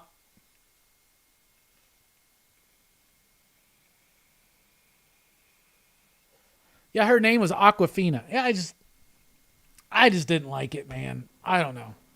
That being said, Bob's got me this list of Kung Fu movies to watch, and I do plan on watching them. I wanted to do Hero today, but then Malignant came out, so I wanted to cover that. So I didn't have time to watch Hero. We're in Horror Fest right now, so it's weird not to watch a horror movie. But we're going to get to it. It's going to be an ongoing thing. Don says Galvatron. I'm ending it right there. We're doing the Galvatron. Gridlock there. We're going to... Thank you, Don, for breaking the tie. We'll open the Galvatron. At some point. Awkwafina's character was much better than most comedic relief. In Marvel movies, she actually had a character arc, which most can't say. I'm down with that, but I don't know, man. It just... I want to watch it again. And it wasn't, Bob, that I got high or something. Like... Come on, bro. That's my shtick is I smoke a bowl and watch a movie. Nah, man. Here's the problem too, is we went to a movie. We went to a Saturday night show at 9 p.m. Now, I'm 40 now. You know, I just turned 40 this year, and I'll be honest. And anybody that knows me, that's watched movies with me, can attest to this. If I start a movie after 9, I will probably fall asleep. And I am pretty sure I fell asleep for like 10 minutes in Shang-Chi. So I do need to watch it again, but I'll wait. It's not the worst movie I've watched this year, but it's definitely not the best. In fact, there is one clear winner so far in my movie of the year so far. That's Green Knight. But we'll see what happens.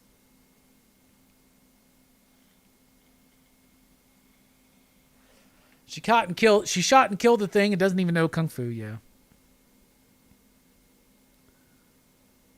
You got to think, though, you're kind of versed in martial arts movies, and the MCU is in the process of introducing the audiences to old genres. It's simple but accessible and somewhat entertaining. I get it. I understand why most people like it. But for me, it was a little bit low tier. Is there blood and gore and blood horror? In what? Shang-Chi? No.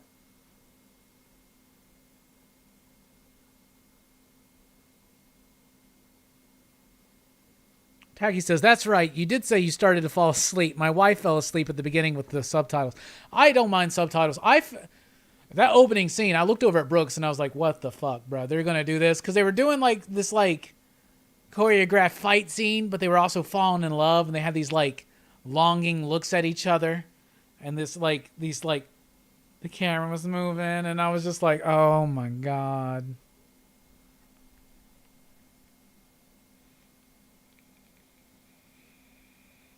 I think the villain, like, I didn't like the villain, the Mandarin, whatever. I don't know. This movie, it didn't work for me. But like I said, I need to watch it again.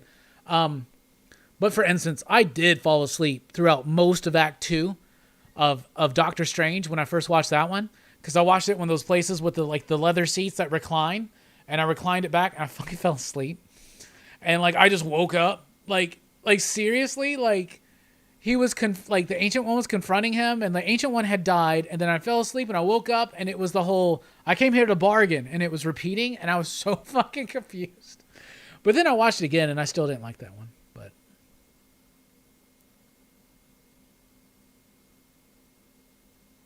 the old man in Talo is the same actor that played the landlord in Kung Fu Hustle. I keep hearing people say Kung Fu Hustle. I know that Bob's going to send me on that one eventually. Shit, maybe we just need to, instead of making them bits here, maybe we just need to do a monthly Kung Fu movie review on the channel, Bob.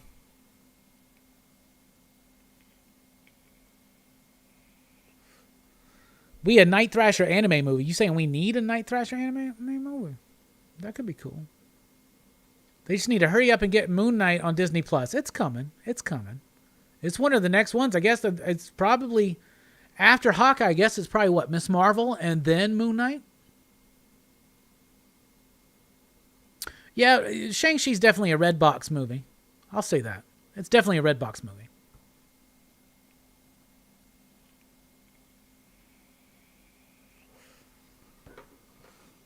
All right.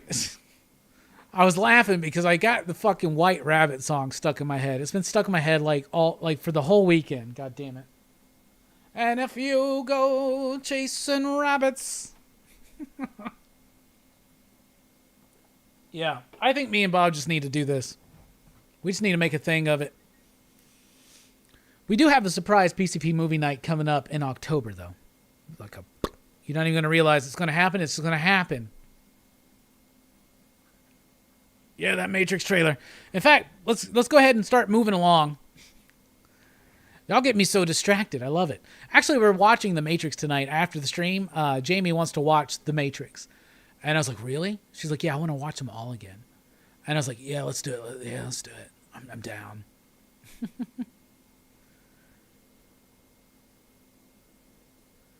When she's 10 feet tall. Anyway, it's time to go ahead and give away the Vampirella, Vengeance of Vampirella, number 12, Lucio Perillo, the Dynamite Entertainment book, the limited edition Virgin cover. This is such a nice cover. I almost don't want to give it away, okay? Don't want to give it away. But we will. So let's do this.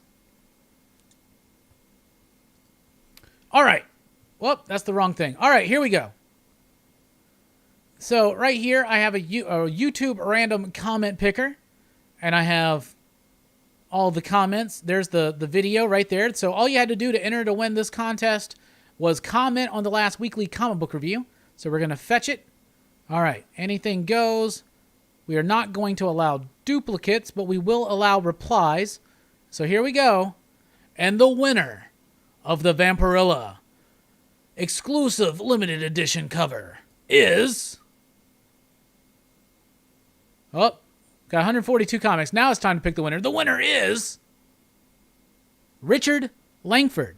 It's awesome that we seem to have a very similar taste in comics. It makes me more confident to try things you recommend, especially when it comes to horror comics. Station Richard Langford. Let me write the name down. We'll get in touch with you. You get in touch with us. And we'll send you your book. All right, now we're back, right? Back to normal. Cool. Congratulations, Richard Langford. Station. Look at all those nice people in the PCP Army congratulating you. I'll have what Vampy is having. Oh yeah, Mike, whenever I rewatch The Matrix, I always watch The Animatrix right in between 1 and 2. As it's intended. And I'll usually bring out... Oh, fuck that Iron Man. Well, I usually bring out this too. The Matrix comics. I love this. I'll watch some gameplay from the Matrix Mythos and shit. But love this comic book. It's the anthology. These are the web comics that came out. I'm a huge fan. You know, I did a review of that, and it still has legs. People still watch it. So I need to do more, I think, evergreen, like, collected edition reviews and shit, you know? If you guys want to see me do more trade paperback reviews when I can fit them in, let me know. Yeah, Bob, we'll talk about it, bro. I'm down for something like that. Like a semi-regular, not every week, not every month maybe, but just we should do this. I would love it. Because your perspective is amazing on it. And we got to get you on some Italian horror movies. In fact, the surprise PCP Horror Fest movie night is an Italian horror movie. So I'll chat with you about that too. I've done trade paperback reviews. I've done collected edition reviews, hardcovers, things like that. I just don't always have the time because, you know, like, my days are kind of filled. You mean I got some full-time job at the shop. For instance, like this week, Monday night, I'll be doing the Dynamic Forces stream. So that's super fun. Looking forward to that. And then next week on Monday night, I'll be with Dank Comics. And I think I'll be doing that stream too. So it's like right there. Every Tuesday is a weekly comic book review. Wednesday, I do my film-in with Jim Mint when we do the top 10. Sometimes I'll hop on to Tomorrow Cinema because he has a great banging live show there. I know that coming up soon, I got to be joining Big Herm and Sam's Tangled Web to talk about Fantastic Four. I'm still looking forward to that. I sometimes will have, you know, conversations on Thursdays. Like this Thursday, we got Pressable Defects, and then Friday is PCP Movie Night. Saturday's Dylan's Horror Show, and Sunday is, yeah, you see what's going on there. I'll go ahead and make this announcement too. So not this Thursday, because this Thursday we have Pressable Defects, but next week on Thursday, we have, you ready for this? John Lees and Alex Cormack. We have the writer and the artist, right, of Sync coming on the channel together. This is the first time that we'll have a writer and artist together, aside from when I had my buddy Kevin with Stefan when they were doing the Extinction book. So since then, this is the first time we have the writer and the artist, and I'm really excited. They got a new project together. It's from AWA. It's about the world of wrestling, and it's also like twisted, as you will expect from John and Alex. And I'm super excited to have John back on the show again. And I've never had Alex on the show. So super excited for that. It is not The Beyond or House by the Cemetery. We actually covered the Gates of Hell trilogy on Dylan's Horror Show this year. So it's not going to be one of those, but it's a good one. Or should I say they are good ones. It's a double feature. I am not going to announce what it is, even if someone picks it up, but I'll just say this. It is an Italian horror movie double feature. So we'll see. BJ wants to know, am I excited for Halloween Kills? No, not really. I didn't really like the last Halloween film. I didn't like the direction of it. And the trailer, I saw the trailer again today when we were watching Malignant, and it just doesn't do anything for me.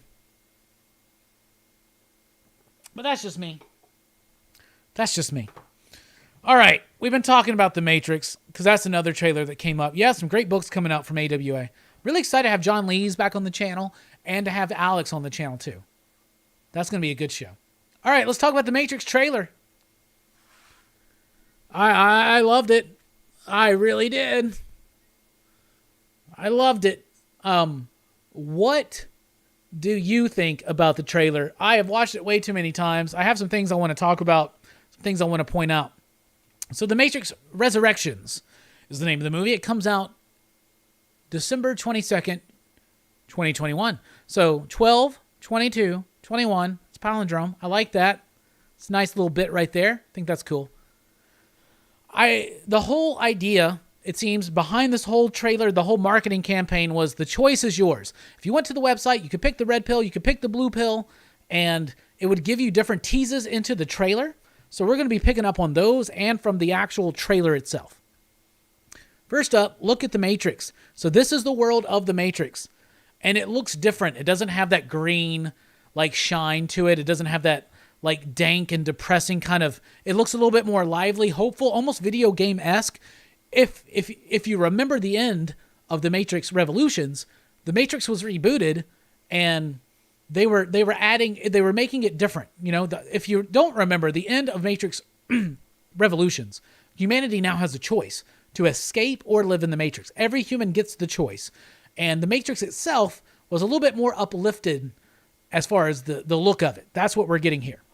We're introduced to Neil Patrick Harris, who is the psychologist or psychiatrist who is counseling Keanu Reeves' character, Neo. Pay attention. He's wearing blue. He's got blue glasses. I think he is a machine program. 100%. Also notice the butterfly. Behind him, it's blue. Pay attention. The blue pill represents staying in the Matrix, staying cloudy, staying distracted. The red pill represents freedom, but also hardship. So Neo is back in the Matrix. How does this happen? Neo died, right? At the end of Matrix 3. So did Trinity, but obviously Trinity's back. This is a movie called Resurrections. What's going on? He's looking at the mirror. He's not seeing himself like usual. And then here's a moment I want to point out. People say, hey, look, you notice he sees himself and he's older. So he's older. He's aged. I was like, I don't think that's the point. That doesn't look like Keanu Reeves to me in the reflection.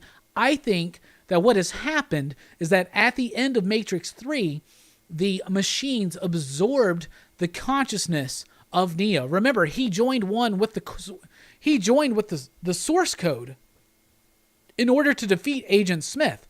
Neo is kind of now like code in the Matrix. I think that code took over someone else's body and is now self-actualizing within the Matrix. You see him kind of, but when he does this or when he gets in there, I mean, we don't know what this movie's about, right? We don't know what's going on, okay, at all. But he is unaware, it seems, at times. But if you notice, technology has progressed. Everybody is transfixed by their screens. There has been an idea presented by some people that this is about a Matrix within the Matrix, like an Inception type thing. Maybe.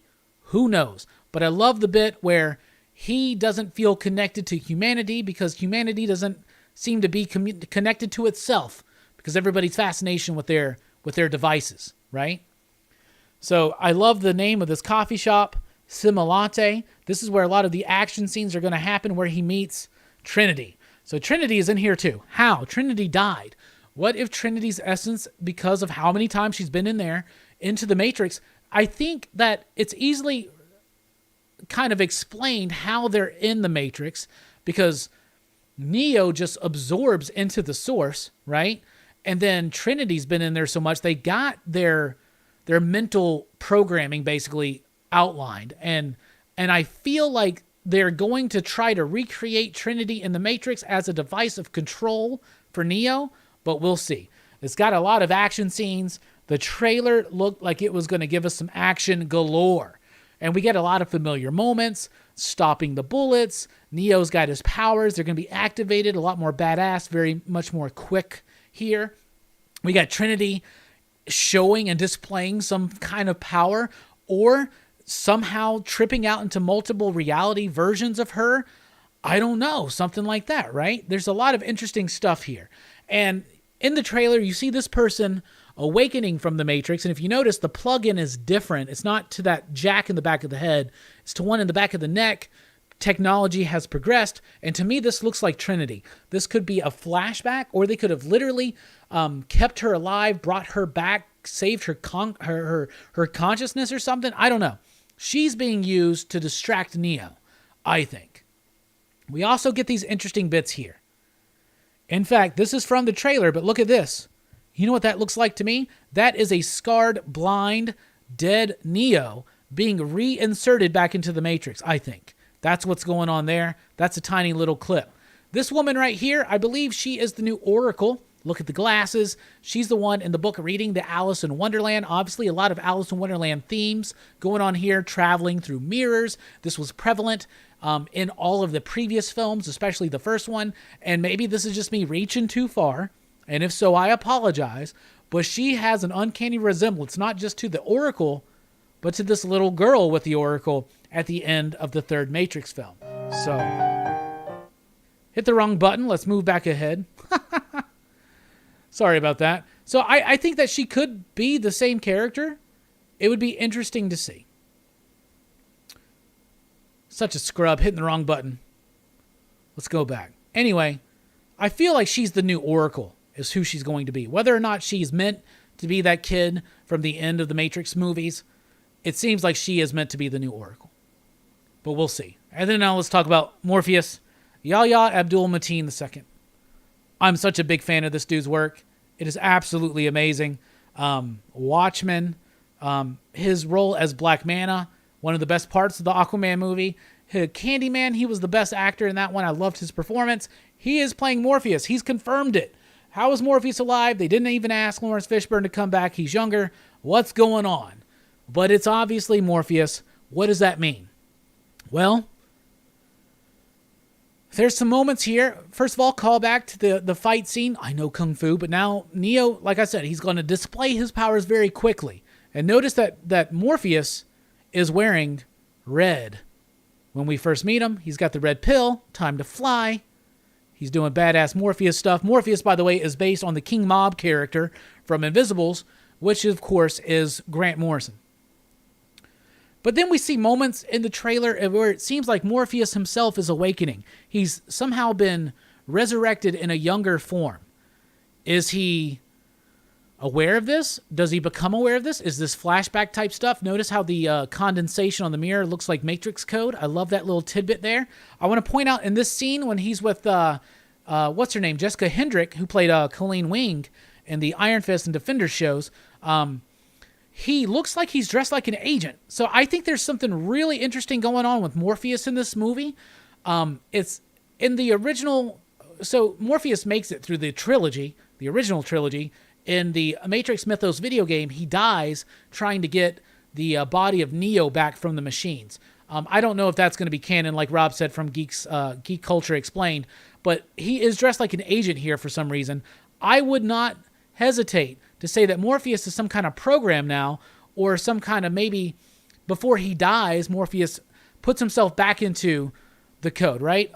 Jessica Hendrick's character, she's got blue hair, blue shaded glasses there, representing the blue pill. She could be, there's a lot going on. Remember, humanity and the machines are working together at the end of Matrix 3, and what's going on here? Why is Neo, like, there's a lot we don't know, and I really appreciate it for that. Here's a bit.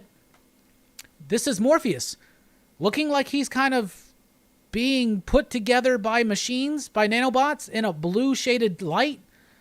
Morpheus may not be what he seems. Maybe he realizes this. Maybe he breaks this programming. I don't know. Is this a form of control? Is it a matrix within a matrix? Is it the old school OG Morpheus throwing his consciousness into the matrix? Is it a machine replication? Are the machines and the humans working together? And then who's this dude? He shows up and at the very end of the trailer tells Neo, it's got to be crazy. Coming back to where it all started, the Matrix. Lots of intriguing things about this trailer. I want to know what you think about it.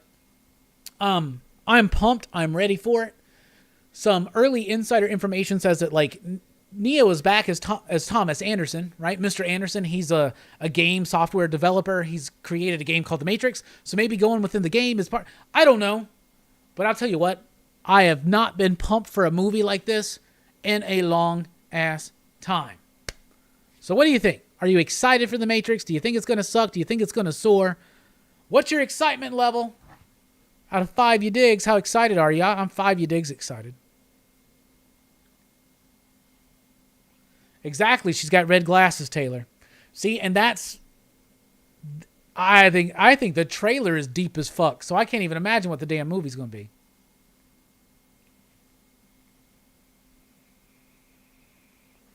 Neo is the Matrix. The Matrix is upgraded to no payphones either, yeah.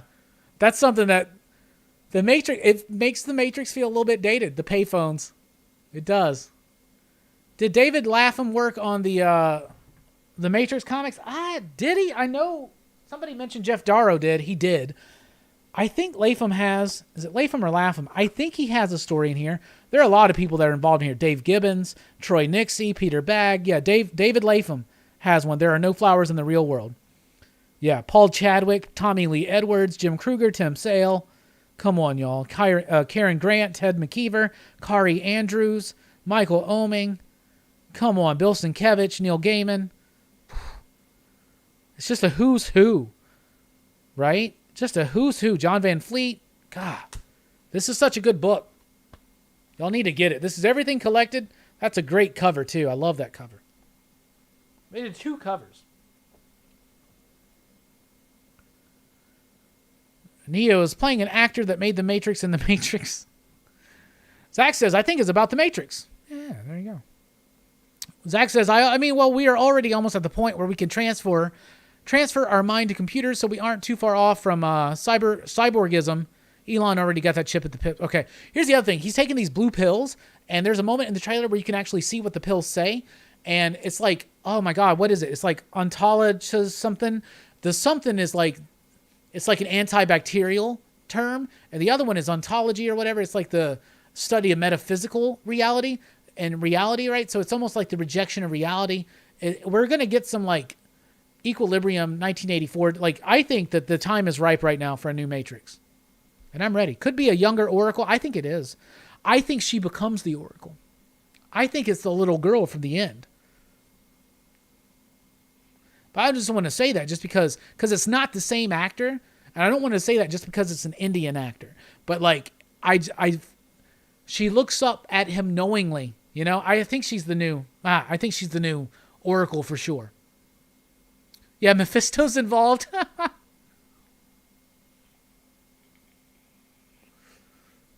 Hate those glasses on Morpheus. I love those damn glasses. So iconic. Yeah, it's going to be on HBO Max too. Well, now I got to go rewatch all the Matrix movies again. So yeah, thanks. You're welcome. I love the Matrix films. I love all of them. Including Revolutions. Love the fuck out of it. The dude at the end of the trailer is, some people have thought that is like a new Agent Smith type character. Also, the Merovingian is back in this story. There's a moment in the trailer where you see a gun held to Neo's head, and he's got this he's got a ring on that looks like a computer chip. That could be the Merovingian. Is the Matrix and Terminator story a bit similar to... I don't think so. I think they're way different. I'm going to stick with the original. There you go. Fable is 5, you digs, excited. Moriarty is 4.5, you digs, excited. BJ is 4, you digs, excited. Ricky is 3, you digs, excited. Don is 3, can you dig it? 62 Lefty Blues is 5, you digs, excited. So is Albert. Yeah, that book is gorgeous. The blue pill ivermectin. I don't even want to get in that. If I even say that, I'm going to... Hey, it's Robbie from Earth 2. What's up, Robbie Bateman? I'm with you, Robbie. I haven't been this excited for a movie since Star Wars The Phantom Menace. I just hope the new Matrix is better. Here's what's funny. The Phantom Menace came out in 1999, same year The Matrix came out. Star Wars came out in what, 78? 77 to 99. That amount of time. When I watched The Phantom Menace, the release of Star Wars seemed like another era. We are now pretty much the same amount of time away that The Phantom Menace was from the first Star Wars film as this new Matrix is from the original Matrix. I came to a realization. The Matrix, it does and it doesn't, because the Matrix trilogy isn't as well loved overall by the fandom, quite like Star Wars' original trilogy is. But it's almost like, as far as technological breakthrough and and idea in the zeitgeist and in the public conscious, The Matrix is almost like my generation's Star Wars. Like, that's where I can pinpoint. I was in high school. I watched The Matrix. I remember watching that movie. You get what I'm saying? I'm pumped as shit for this movie. Those glasses looked rounder than the ones he wore before. I get it, but it's a different style. I am such a Yaya fan. I'm down. Let's get him to be in a really solid movie all the way through, though.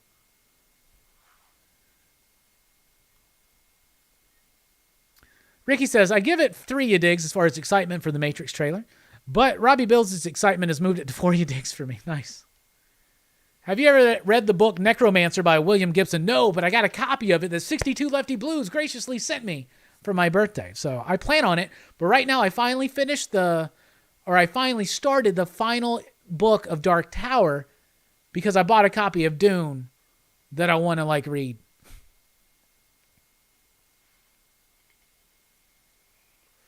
Can you show the book for a second? And have you seen the Animatrix? It's a great prelude. Yeah, I love the Animatrix. The book is there again, right there. It's a fantastic book. It's got all the webcomics. It's got amazing artwork. Not every story is super solid, but it's pretty decent. I did do a review of this on the channel, so you can check that out. I show some of the artwork, but I really, really like it. This book is pretty freaking cool.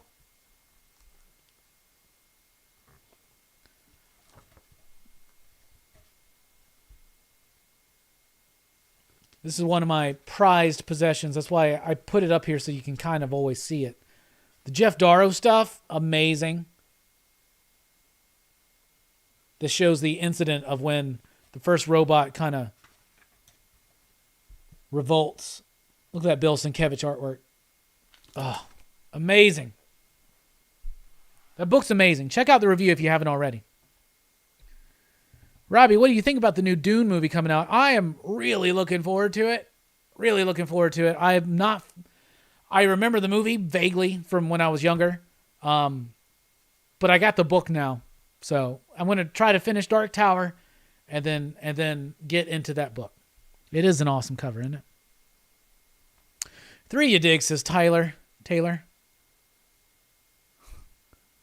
Some of y'all maybe, yeah, I'm not going to say anything. Everything the Wachowskis have done post-Matrix has been meh. I don't know. I really like Speed Racer. And they produced Ninja Assassin, which I really liked. But we'll see. This one is Lena. Lily's not involved, so we'll see. I'm excited for the Dune movie, though. The trailer looked amazing. Fun fact about the final Dark Tower book, Stephen King, after getting hit by a car, wrote the dumb driver into the book as a simpleton driver who hits somebody with his car. Yeah, I saw that.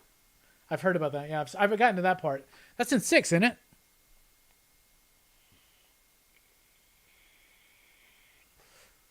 Thought it was in 6. Maybe I'm wrong. All right. Speed Racer was awesome. I watched that one while on shrooms one time. So maybe that's why I love that movie so much. Well, this is like telling me shit about life, bruh. What? I love Speed Racer, man.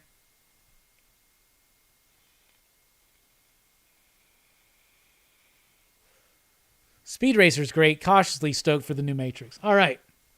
Let's talk about movies again. So I am Neil Patrick Harris, good guy or villain? He's a, I don't know. I think you could consider him a villain because he's obviously feeding blue pills to Neo to keep him kind of asleep, right? And kind of trying to. I think that we're going to be led to a world where at the end of the Matrix Revolutions, humanity is now going to have a choice: go to the Matrix or live in the real world.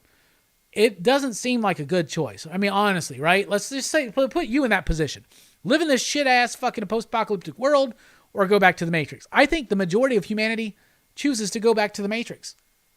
I think that devastates things. Now, Niobe's in this film. She's apparently the leader of the humanity, but we see the ruins of Zion in the trailer. What is that? Have they moved upwards? Have they, fixed the sky? I don't know. How far in the future is this? We'll see. I don't know if anyone's streaming the Animatrix. If anybody is, it should be HBO Max, right? I guarantee you HBO Max will try to stream all of the Matrix stuff leading up to the new one, right? Don't you think?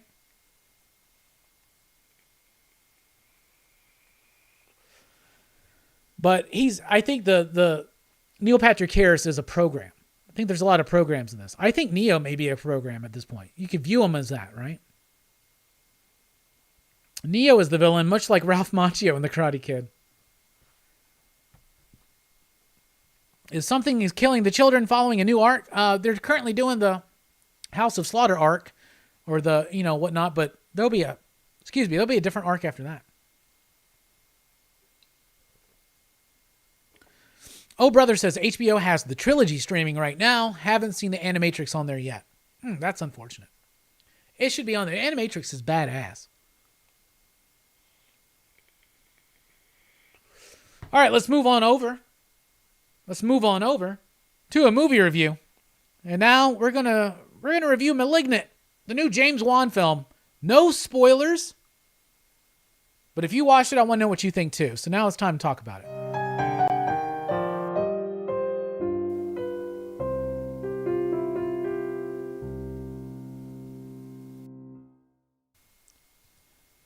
Malignant, the new movie from James Wan. I am a James Wan fan. Saw, The Conjuring. Those movies are classics of their time, in my opinion. So this is the new movie from him. It stars Annabelle Wallis. She does, I think, a really solid job in the movie, acting-wise. She's one of the only ones. This is a weird movie. I don't think it works overall, but it's about a woman. And the basic gist that I can tell you that we get from the trailer is that she had an imaginary friend, and now her imaginary friend has somehow come into reality and is murdering people, and she has like a psychic connection to it, and she can see the murders as they're happening. She's got a sister in the movie. There's the story with these detectives. And she's kind of terrorized. So she is a victim of abuse. It opens up very heavy. She's a woman who's been dealing with some miscarriages. She's got an abusive husband. And now she's got this entity that's plaguing her throughout this movie. Let me talk about this movie. Every act in this film is a different movie. The first act is an incredibly effective James Wan haunting ghost story type thing. There are moments where it's so stylized. The entire movie is sleek as far as camera work goes, okay? And the whole first act is this really intriguing idea and premise. And it feels like a haunting movie that starts moving more into slasher/creature feature territory, okay? And then in the second act, it goes into like Saw mode, right? Where it's about the detectives investigating this case now. So it shifts gears, but I'm still with it. It's got an energy. It's got this really like heavy opening, and it starts getting lighter as it goes while still trying to be something thematically about trauma. And then we hit the third act and the revelation of what's going on. Now, I've watched a few people. If you want to see a really cool review about this movie that really encapsulates everything that I thought when I walked out of that theater, check out the Jeffrey Johns review, right? Yeah, seriously. It gets to the twist. What you can kind of forecast it coming, but they don't. I thought it was one thing. It turned out to be another thing that was closely connected to the thing I thought it was. So you can kind of piece it together. And then in the last act of the film, it gets action-packed, goofy, ridiculous. The movie has a tonal clash that really throws it off for me. I liked Act 1 immensely. Act 2, it shifted gears, but I was like, okay, it's going more into creature feature and slasher. And that's impressive to me because the movie wasn't marketed like that. And it doesn't start out like that. So it misleads you. And then it brings you into this world. And then when you get to the revelation, you will literally go, what the fuck? I watched it with Jamie and Brooks. And all of us were just like, That's what this movie is. And then it just loses us. And it's got an incredibly cheesy ass ending. The power of love and family. It's such a cheesy, dumb ending. It's such a weird reveal. The third act of this movie fucking sucks. But it's got some good like gore and violence and bits in it. And it's an interesting monster that's in this movie. The revelation is easily forecast in some form or fashion.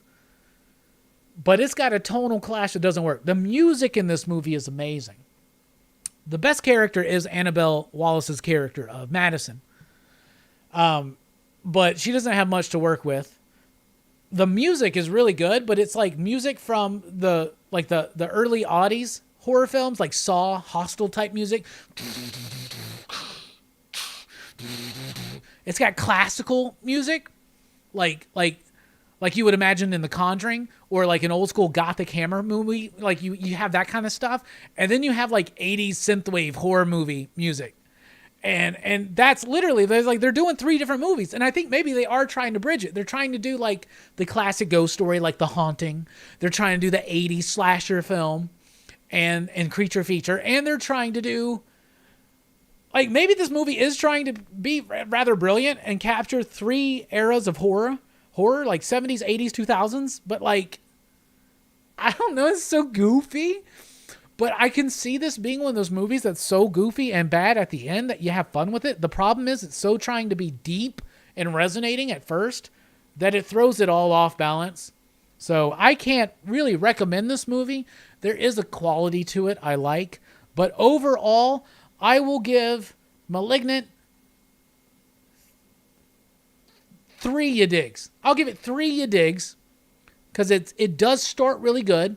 It's okay in the middle, but it loses me at the end. But at the same time, it's so ridiculous that it's kind of fun at the same time. Brooks agreed with me. I'm going to give it 3 ya digs. If you watch Malignant and it's available in theaters right now and on HBO Max, let me know. What'd you think about it? And out of 5 ya digs, what do you give it? I give it 3.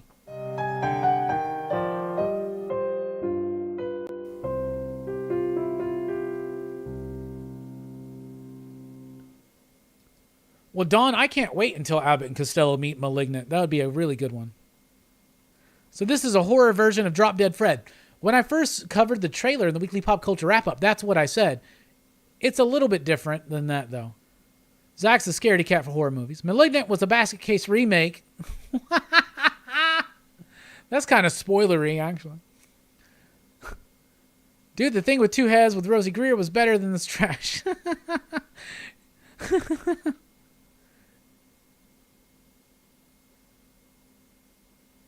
How many ya digs to China? What? Uncanny Gold says, I give it 2.5 ya digs. It was super goofy. Yeah, it was super goofy, but it wasn't trying to, right? Not at first. Jeffrey John says that it could have worked if it was more self-aware, but it didn't seem that way. Mad Respect's is going to watch it on the days off coming up. Well, I don't think many people watched Basket Case, and if they have, they'll get it. It's a weird fucking stretch, bro. That's what it is. It's like Act 1, you think this is The Conjuring. Act 2, maybe it's more like Saw. Act 3, fucking weird stretch.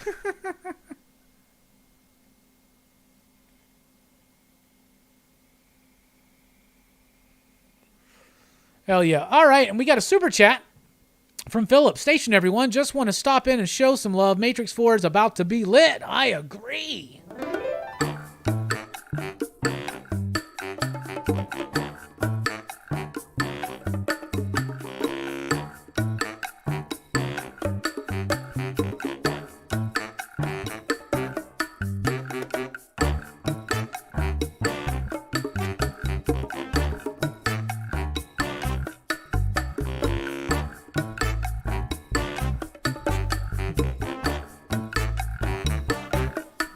Everybody, let me tell you about this little man I know.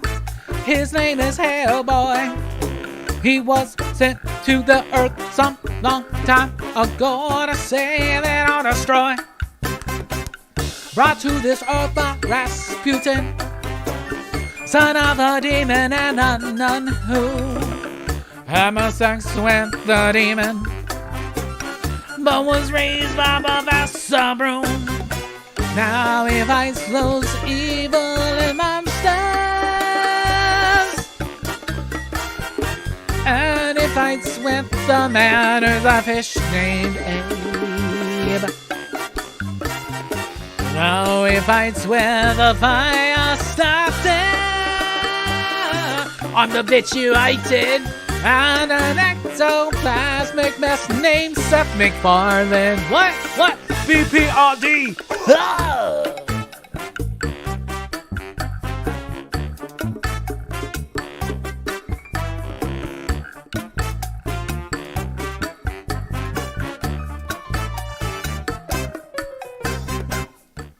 All right, what's up, Capsule Comics? Kenny, how you doing, my man? My dude, my dog. Malignant was dark comedy at best. The problem is, it wasn't in the first act, was it? The first scene, where you first see the creature, like the first scene, the first person that gets got. Really liked it. No worries, Don. You know we're going to hold your stuff. All right, we're about to take a quick break, but when we come back, more comic book talk. We'll be talking about the latest episode of What If.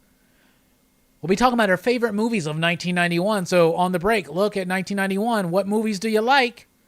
And show and tell. Don't forget, we're opening up Galvatron. We'll be right back here on Rockin Robbie Live.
What's up, everybody? Welcome back to Rockin Robbie Live. We've had a great time tonight. We're going to continue to have a great time.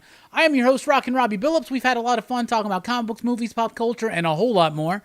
We got lots of excitement coming up. Check out Pop Culture Philosophers on Instagram and on Facebook. If you're on Facebook, join the PCP Army, the official Pop Culture Philosophers Facebook group. You can find me on Twitter at @TheRockinRobbie. You can support the channel tonight with Super Chat or joining us over at patreon.com/PCP, where you will unlock certain things like, let's just go ahead and say, early access to the weekly comic book review and a downloadable audio file. So check it out. We're having some problems here, I'm noticing, with the connection. So hopefully that doesn't last much longer. Hopefully you can still hear me. Coming up here on the channel, get lots of excitement. First of all, tomorrow night, 5 p.m. Central Time, join me over at the EXP, The Experience. A link in the description below. I'll be chatting with the fellas, and we're going to be selling some comics. It's going to be a fun, good old time. Join us there. Pressable Defects are joining us on the show Thursday night at 8 p.m. Central Time. Then we got Horror Fest rolling on through at 28 Days Later, Friday night, 9 p.m. Central Time. Saturday, Dylan's Horror Show. Continuing Horror Fest with John Carpenter's Vampires. And then we got the top 10 comic books, don't forget, every Saturday morning on Jim and Collectibles. Check out the latest episode if you've missed it. So Station, how's everybody doing? Don, I don't know if your internet's lagging. I was having some connection problems there, some dropped frames and whatnot. So let's just roll on through. First of all, before we really get into it, I do want to say that I caught up on some Black Cat yet again. I read this book all dressed up. This is the finale of Volume 1 of Black Cat. Twitch recommended this to me, and I'm now almost caught up. I read this. I read Queen in Black, which led me through all the Queen in Black stuff. Then I read issue 4. There's 7. There's 6. And there's 5, so I've read through The Gilded City now. So I'm almost caught up on Black Cat, which is ending. That book has been great. Really like that book. Jed McKay doing a great job there. I also read the Symbiote Spider-Man stuff. Want to get caught back up on this. Kind of gave up on it pretty quick. I really did like the first run of Symbiote Spider-Man. So I thought this was really cool. Peter David, Greg Land. I could do with a better artist, but there are certain moments where Greg Land's artwork does look good. But for the most part, it's Greg Land. You know, but Peter David's story, it's consistent, it's good, it's nice. But instead of just having a series, Symbiote Spider-Man, we have to have the series, a miniseries. So, but this one I really did like. Focusing on Mysterio and shit like that. And then I read Alien Reality. This one I didn't like as much. This one involves like some reality shifting and changing, and it was still good and it was decent. You know, I mean, it was just okay. And then I read the King in Black one, and I like this one better than 2. Not as good as 1, but it was still pretty solid. So overall, I would give this 4 ya digs for book 1 of Symbiote Spider-Man. For book 2, I would give 3 ya digs, and I'd give 3.5 ya digs for King in Black. So those are some books I got caught up on. Thanks to you guys out there for recommending them. There's still some good books at Marvel that feel old school and classic and fun and new and fresh and hip. So there you go. There's a new Symbiote Spider-Man now, Crossroads. I'll be getting caught up on that. I don't know why they just do a series, a miniseries. They should just have it be an ongoing. That's what it is. But whatever.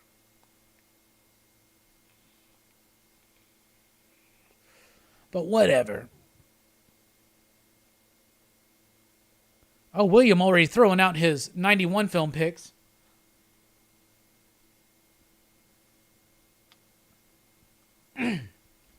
But before we get into that, let's go ahead and get into pondering the question, what if we talked about what if?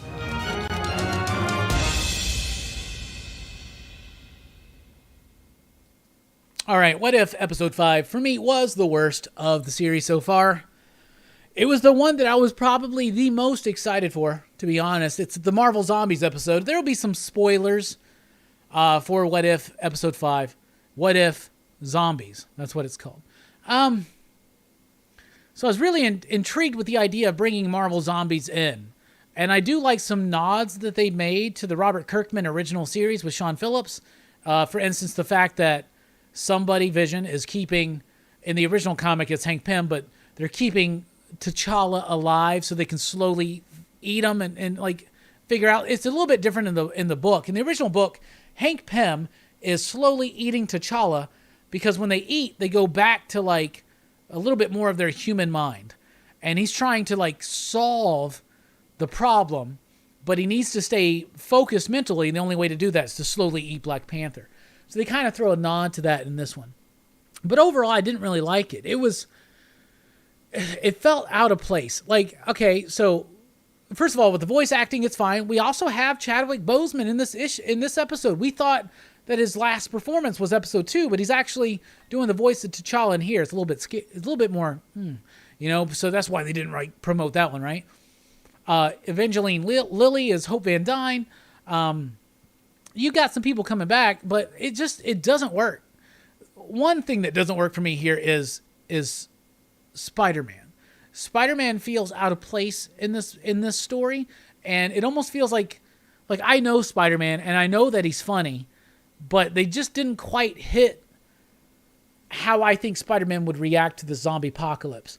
I don't know. It was all right. The Scott Lang head bits were okay, but it was a ragtag group of survivors that just didn't work for me. I didn't like the concept as much. The animation was still cool at times, but didn't feel like an emotional stakes. It didn't feel, I don't know. I feel like they could have more cleverly done it in a different way, but I don't want to be too hard on it. But I just thought it was okay. I want to know, what did you think about the zombies episode of What If? Because like I said, for me, it was okay. It was the weakest of the batch so far. They have been getting into darker territory, which I really do appreciate. But this one it relied too much on typical zombie tropes and quirky MCU humor. And it just didn't make an exciting episode for me. William says Boseman did work for 4 episodes. So there you go. So there's going to be more. I like how we're starting to get more animation when the Watcher's involved. I think that's leading up to something, and that's interesting. It did have this like ending where it just left it dangling where Thanos is a zombie. And so they think they cured it, but then there's another, I don't know. It was just okay for me. For me, out of 5 you digs, I'm going to give episode 5 of What If 3 you digs. Just 3. The lowest rated so far for me. It was the weakest. So I thought it was just all right. And I was kind of disappointed in it. But right now I want to know, what did you think about the What If episode 5?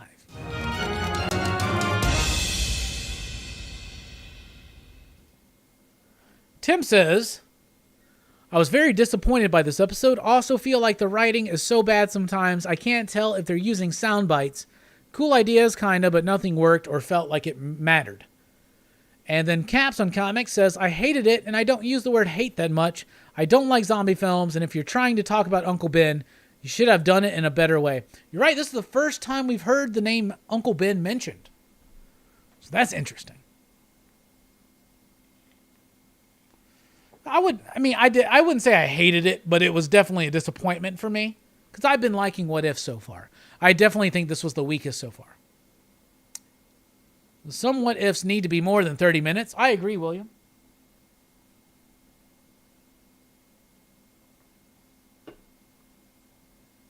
The weird thing about the What If show is it's sometimes more violent and gruesome than the MCU films, but also more cute and simplified, like for kids. A nice observation, Dank. It doesn't seem to know who its audience is. Yeah. Gave us some great Funko Pops, so it was necessary, says Uncanny Gold. I like that. I like that a lot.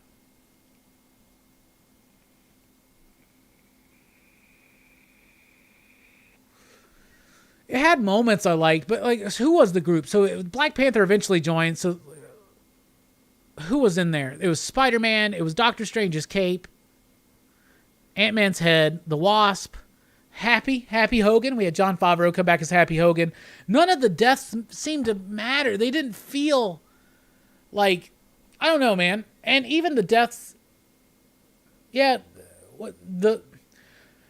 of all of these episodes so far, the only one that has made me go, oh my God, like broke my heart was the last one. the Doctor Strange one. That has been my favorite episode. It's more like a classic What If.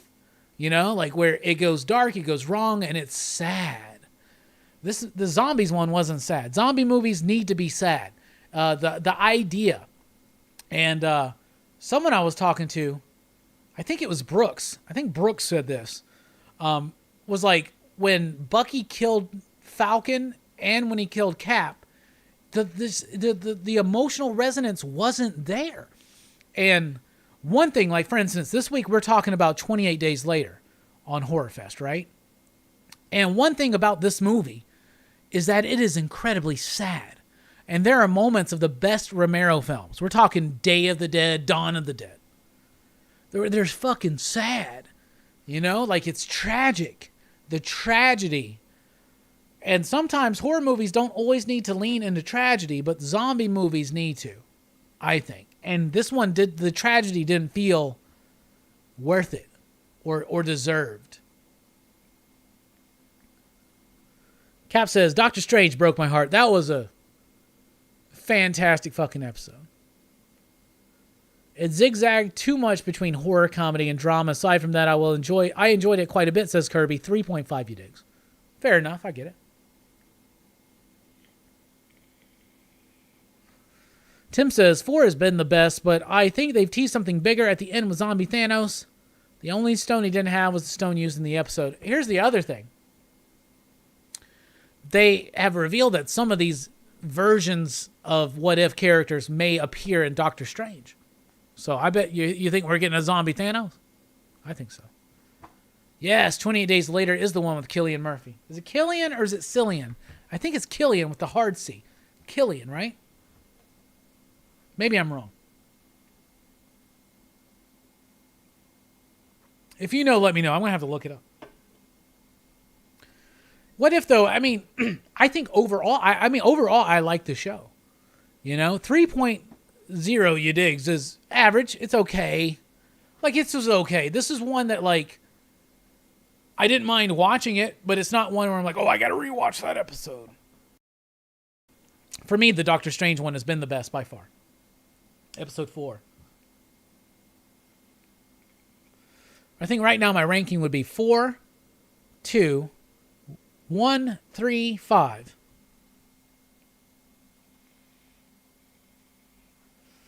Artistic Flavors says 28 Days Later is one of my favorite zombie flicks. Me too.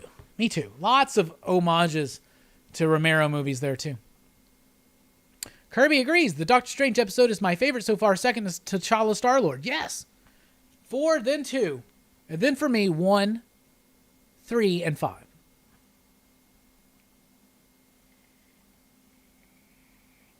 We still got a few to go though, right?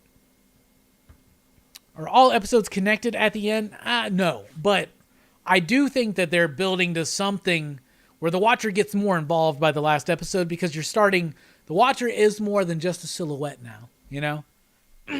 But this was one where they were just like, you know, Marvel Zombies is a popular franchise within the community, so we don't need to do too much, right? I think that's why they focused on the characters they did, because if they devoted a whole episode to Wasp, which they did, we almost got like 2 episodes about Wasp, basically, you know, even though Hope wasn't in episode 3, it was kind of her death that was the catalyst of everything. But they knew what they were doing. They knew what characters to stick in here, and they had Okoye. She was fine in it, actually. But I don't know. I did like the Scott Lang bits a little bit, but it just, you're right. Yeah, whoever said that, but it was a mix of too much, you know, like too much comedy, drama, and horror. It just didn't mash up together. Yeah. Cap says, did not like the What If comics when I was a kid, but I have really enjoyed the show. Nice. What Ifs were some of my favorite when I was a kid. I loved the hell out of them. We now pause for station identification.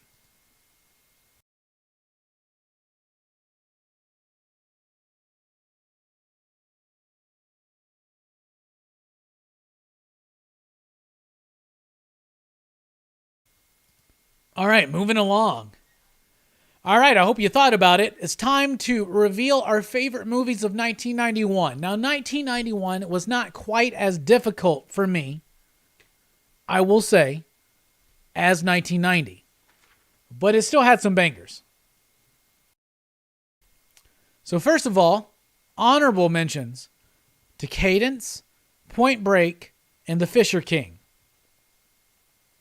And now it's time for my top 5 favorite movies of 1991.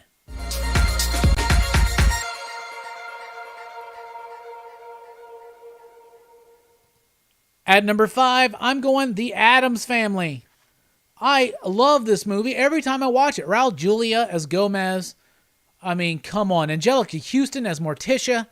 Christina Ricci as Wednesday. And never forget the amazing performance of Fester by Christopher Lloyd. I love this movie. It works. It still works today. It is endearing. It is a classic. It's my number 5. At number 4, The Silence of the Lambs. This is the one that won the Academy Award for Best Picture, if I remember correctly, in 1991. I like the film. I love it. You know, I don't think it's as good as Manhunter, but it's definitely better than anything that came afterwards, like Red Dragon, the shitty reboot, revamp, reinterpretation of Manhunter, which of course is based on the book Red Dragon, but whatever. Hannibal, didn't really like that one as much as well. But Silence of the Lambs is one of the best horror films of the 90s, one of the best movies of 1991. At number 3, Hudson Hawk. I said it. I don't give a shit. Hudson Hawk is better than Silence of the Lambs. I love the hell out of this movie. It was one of the most critically panned movies of 1991, but I love it so much. Bruce Willis plays this like cat burglar, and he's just out of jail. He just wants a cappuccino. He gets involved in this crazy heist conspiracy where they're taking all these different Da Vinci. I love the hell out of this movie. And like he times everything with song. Like I don't know why, but I love this movie so much. I really do. This is my number 3, Hudson Hawk. At number 2, Boys in the Hood. We covered this year on PCP Movie Night in February. It's John Singleton, Cuba Gooding Jr., Ice Cube. This movie is a damn classic. I love this movie. It's resonating. It hits hard. It's a movie that is very specific about the story that it's telling, but it's also a very universal story. And I love it. If you want more deep thoughts on that, check out our PCP Movie Night on Boys in the Hood. That was a great one. And number 1, my favorite movie of 1991, Station. It's Bill and Ted's Bogus Journey. Come on. Co-written by friend of the show, Chris Matheson, as well as Ed Solomon. This is such a brilliant film. I actually like it better than the first Bill and Ted movie, Excellent Adventure.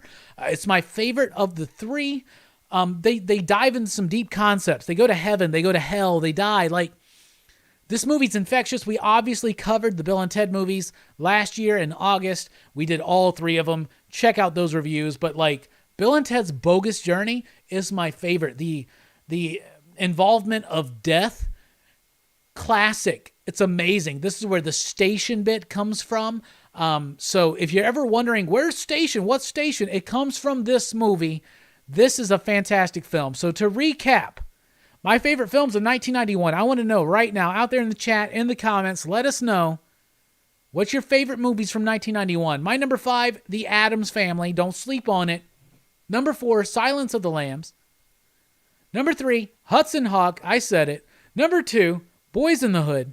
And number 1, Bill and Ted's Bogus Journey. Those are my favorites. What are yours?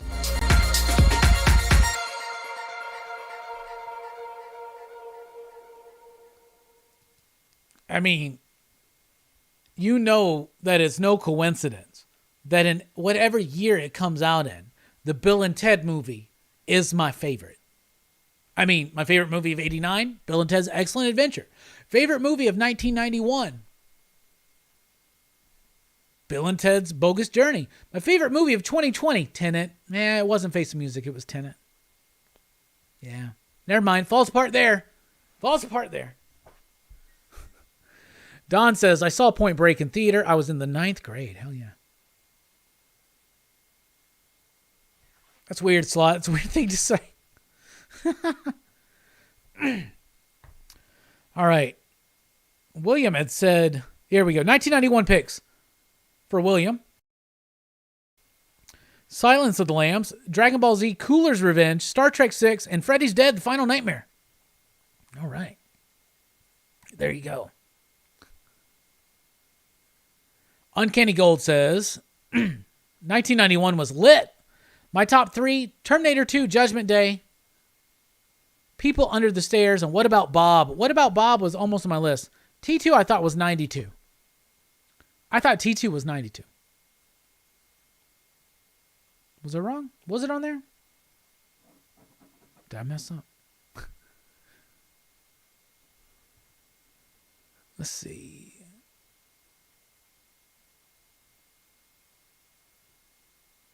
Mike says, Star Trek VI, The Undiscovered Country, is the best movie in 1991, with T2 a close second. I guess T2 was, really? Why did I not write T2? Yeah, it's 1991. Damn, somehow I think I missed that one. I don't know. Terminator 2. Actually, looking at the list, though, that may have changed things. Why I forgot that T2 was in there. It's okay. Don't worry about it. Mike says Star Trek 6. Yeah, that's right. I already said that. 62 Lefty Blue says Barton Fink, DeKelson, or Delicatessen, right? Yeah. Nothing But Trouble. Total Train Wreck. I like that. Cape Fear remake. That's a good one. Point Break. Tim says Hook, Beauty and the Beast, Boys in the Hood, Bill and Ted's Bogus Journey, and Secret of the Ooze. Tacky says Boys in the Hood. Moni says Terminator 2, Robin Hood, My Girl, I Know I'm a Lover Boy. Sacktown J says Terminator 2. Capson Comics says Point Break, Addams Family, Hook, Don't Tell Mom the Babysitter's Dead, and Hudson Hawk is your number 1? Bro, we're reviewing Hudson Hawk in January. And you're on the show. Let's do it. I do think I knew. Why did I didn't even write Terminator 2 down. I did forget T2. T2 would worm its way in there. It would be my number 3. I honestly don't think Hudson Hawk is better than T2. That would have knocked Addams Family out. It is what it is now. Paul says, T2, Point Break, Barton Fink, Boys in the Hood, My Girl. Barton Fink's a good movie. I like the Coen brothers. Don says, I saw Bill and Ted 2 in 92. Movies used to stay in the theater so much longer. Yeah. Oh Brother says, T2, Secret of the Ooze, Addams Family, and Hook. Fable says, Boys in the Hood, T2, Bogus Journey, New Jack City, and Cape Fear. Uncanny Gold loves My Girl. Why the fuck did I miss Terminator 2? Literally one of the biggest movies of the fucking 90s. That changes the list. God damn it. I can't believe that happened.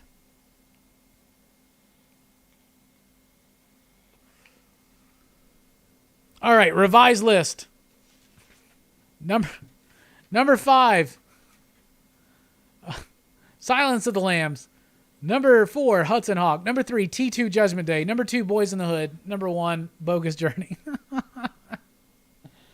All right, there you go.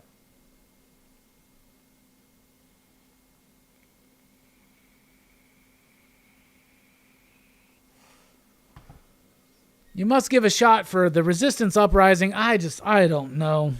I think I'm done with the JMS stuff over there. Yeah, I need an editor. I don't know. I missed Terminator 2. I'll be honest. When y'all guys were saying, I was like, what? That's 1991. Really? Yeah, that's one of my favorites. I love that movie. God damn it. Well, you can't win them all, can you? Sometimes you just, you do what you do.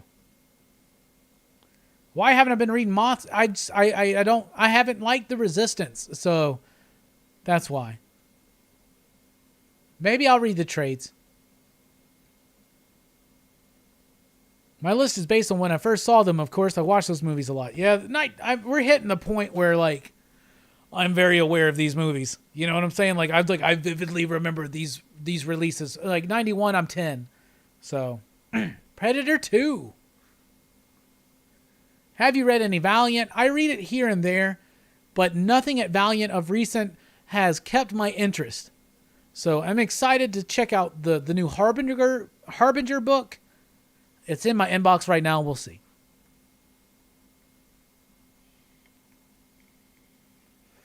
If I had an editor, I would love it. I can't believe I forgot Terminator 2. It's okay. It's okay, guys. It's okay. All right, it's time for show and tell. First up, got this Leatherface pop to go with all my horror pops, so that's awesome. So Mike the Voice Matthews is on tour right now with Candlebox and the Dead Deads. But before he left, he gave me a final gift. This is a tiki mug with sippy straw of He-Man. So that's cool. So I can, when I'm not drinking beer on the stream, you'll see me drink out of this. So that's cool.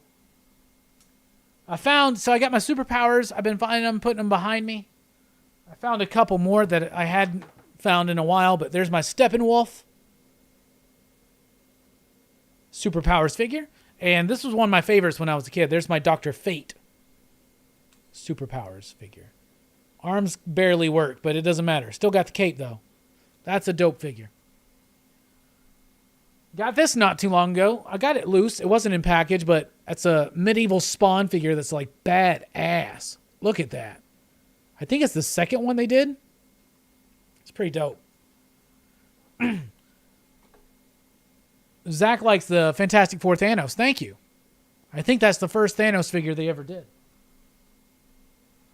So, everybody knows the Marvel Masterworks, but now we get the Mighty Marvel Masterworks, and they're like digest size trade paperback collections that are pretty affordable of the old school 60s Marvel stuff.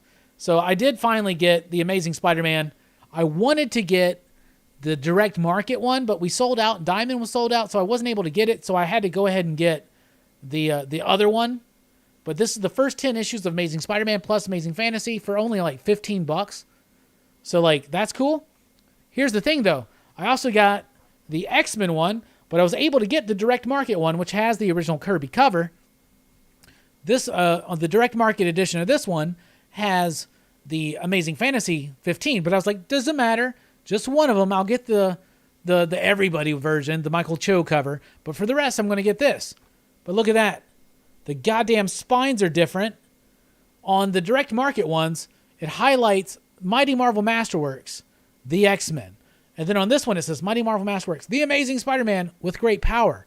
I actually like the spine of this one better, but I like the cover of this one better because I want the classic covers.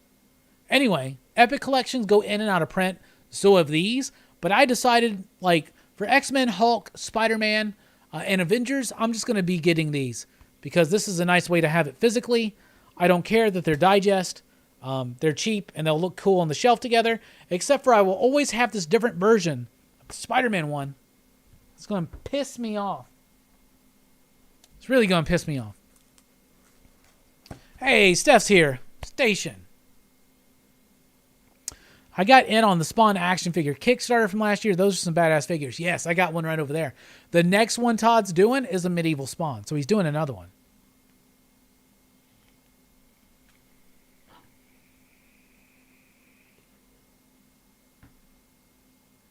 Hell yeah. All right. Speaking of Spawn, picked this up this weekend. Spawn Wildcats, #1. This is by Alan Moore, Scott Clark, Sal Regla. Never read this. But two of my favorite Image properties there. Spawn Wildcats #1. Excuse me. There's #2.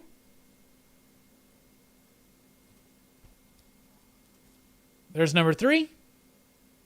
I don't know why I'm covering up the price. I don't care what if you know what I paid for it. And then Spawn Wildcats #4. So that's the complete miniseries there. I got the latest issue of Horror Hound. Two of my favorite Italian horror movies right there spotlighted. The Beyond and Suspiria. And I've never read this one, but why not check it out? It's Catwoman Vampirella. I didn't even know this was a thing, but Jim Ballant is on the artwork. So expect this on DC in the 90s at some point soon. So there's some comic book pickups that I had. So there you go. Now we're moving on to the final 9. Continuing on looking at the Blu-ray collection. There's my Beastmaster. This is a beautiful set. I've showed it off before. Vinegar Syndrome, Beastmaster, Don Coscarelli, 4K, Blu-ray, all that shit. Don't even have 4K player or a TV yet. But don't care. Speaking of the Beyond, there's my ultimate cool-ass Blu-ray 3-disc version of The Beyond. It's got 2 Blu-rays and a CD. It's got the soundtrack in there. And it's got a glow-in-the-dark cover. Lucio Fulci. There's Big Trouble in Little China. That's the Scream Factory edition. Or Shout Factory, I should say. Speaking of Shout Factory, there's my Bill and Ted's Most Excellent collection. That's the first 2 Bill and Ted movies from Shout Factory. It's actually movie number 5 in their Shout Select line.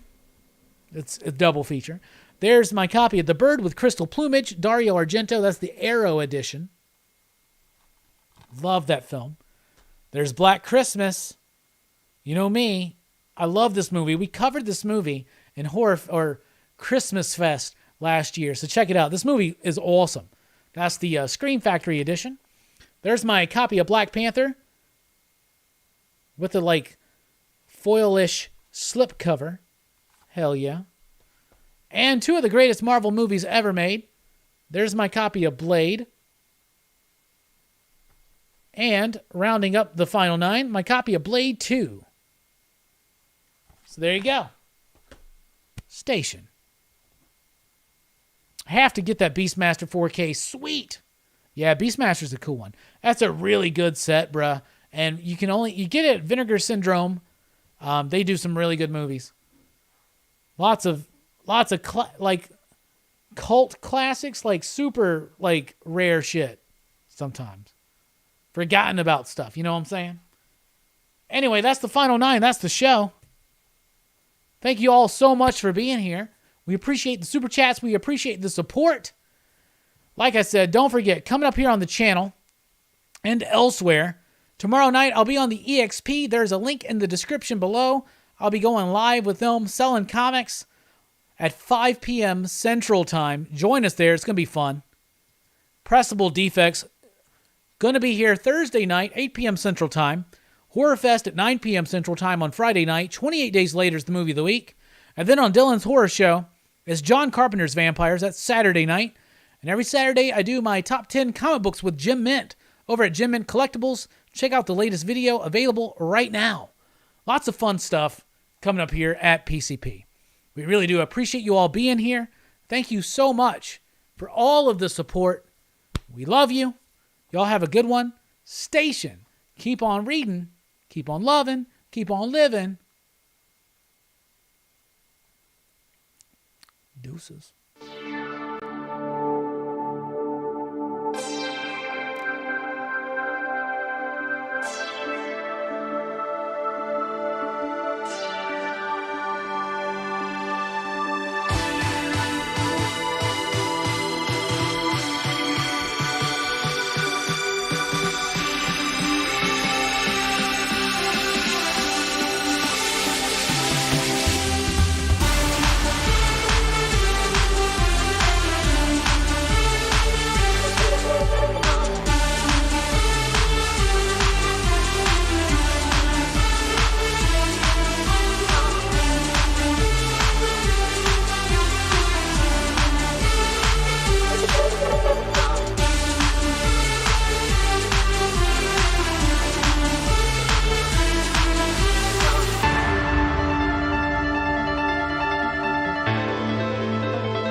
Any of y'all see me eat those sardines and pretzels last night on Dylan's Horror Show? If not, I do it. I do it on the channel. The Burbs Special, I call it. Ever since I first watched the movie The Burbs, I wanted to eat sardines on a pretzel. I did it last night. I'll probably not ever do it again, but it wasn't a bad experience, I'll be honest. So check out Dylan's Horror Show last night. So we're going to open up this Galvatron. So let's fucking do it.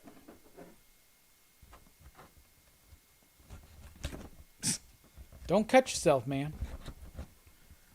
All right, let's see here. Pull that out. Now, obviously, I'm not going to be able to transform it or anything like that. But I've been really digging these new Hasbro Transformers. There it is right there. By the way, they're doing a Fathom event for Transformers the movie, the 80s one. At the end of the month, it's going to be playing in select theaters. It's going to be playing locally here. We're going to see if we can get the crew together to go see it.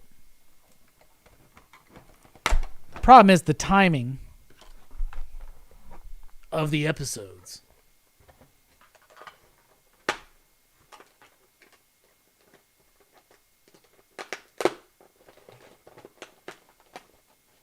God, there's so many damn ties on this.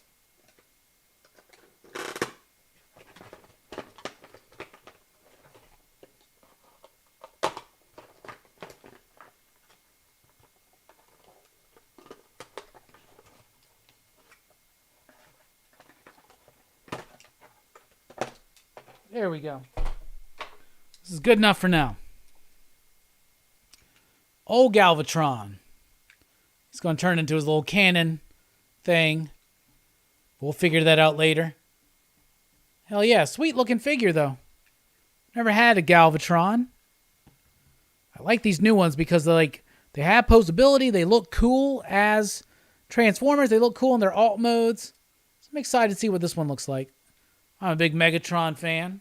So this makes the Megatron collection a little bit more complete, if that makes sense. Tacky's joking. Up next, PCP cooking tips. I should have taken a picture of my burger. Anyway, we appreciate it. Y'all have a good one.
All right, I want to talk to you real quick about these oatmeals. So I got this Cocoa Puffs oatmeal right here. I've tried this, and it's all right. It's got, so first of all, instant oatmeal is something I'm accustomed to. Excuse me, damn, I'm gassy tonight. The idea of Cocoa Puffs oatmeal sounds incredibly intriguing. I'd rather just make my own chocolate flavored oatmeal. This one's okay, but it just doesn't. The thing is, the chocolate flavor in Cocoa Puffs is fine for cereal, but not so much in something like oatmeal. So this one doesn't quite work for me, but it is okay. And it's got like the chocolatey flavored crunchy topping. It's like crushed up Cocoa Puffs. It's okay. It's like 3 ya digs. 3 out of 5. 3 ya digs. But then we got Cinnamon Toast Crunch oatmeal. This is amazing. It's hard to fuck up cinnamon flavored instant oatmeal, let's be honest. And then you add in the Cinnamon Toast Crunch specific cinnamon flavoring. This shit was dope. And instead of like crunchy cereal topping, it comes with Cinnadust topping. So you get even more of it. Like all the Cinnadust, that famous Cinnamon Toast Crunch Cinnadust, which you can buy now on its own. I got to get some of that. I'll put it on everything. Steaks, shrimp. But this shit was dope as fuck. 5 ya digs. 5 ya digs. So 3 for the the Cocoa Puffs, and 5 for the Cinnamon Toast Crunch. Coming soon, Tricks and Lucky Charms. Station. Y'all have a good one. Did he just say making fun?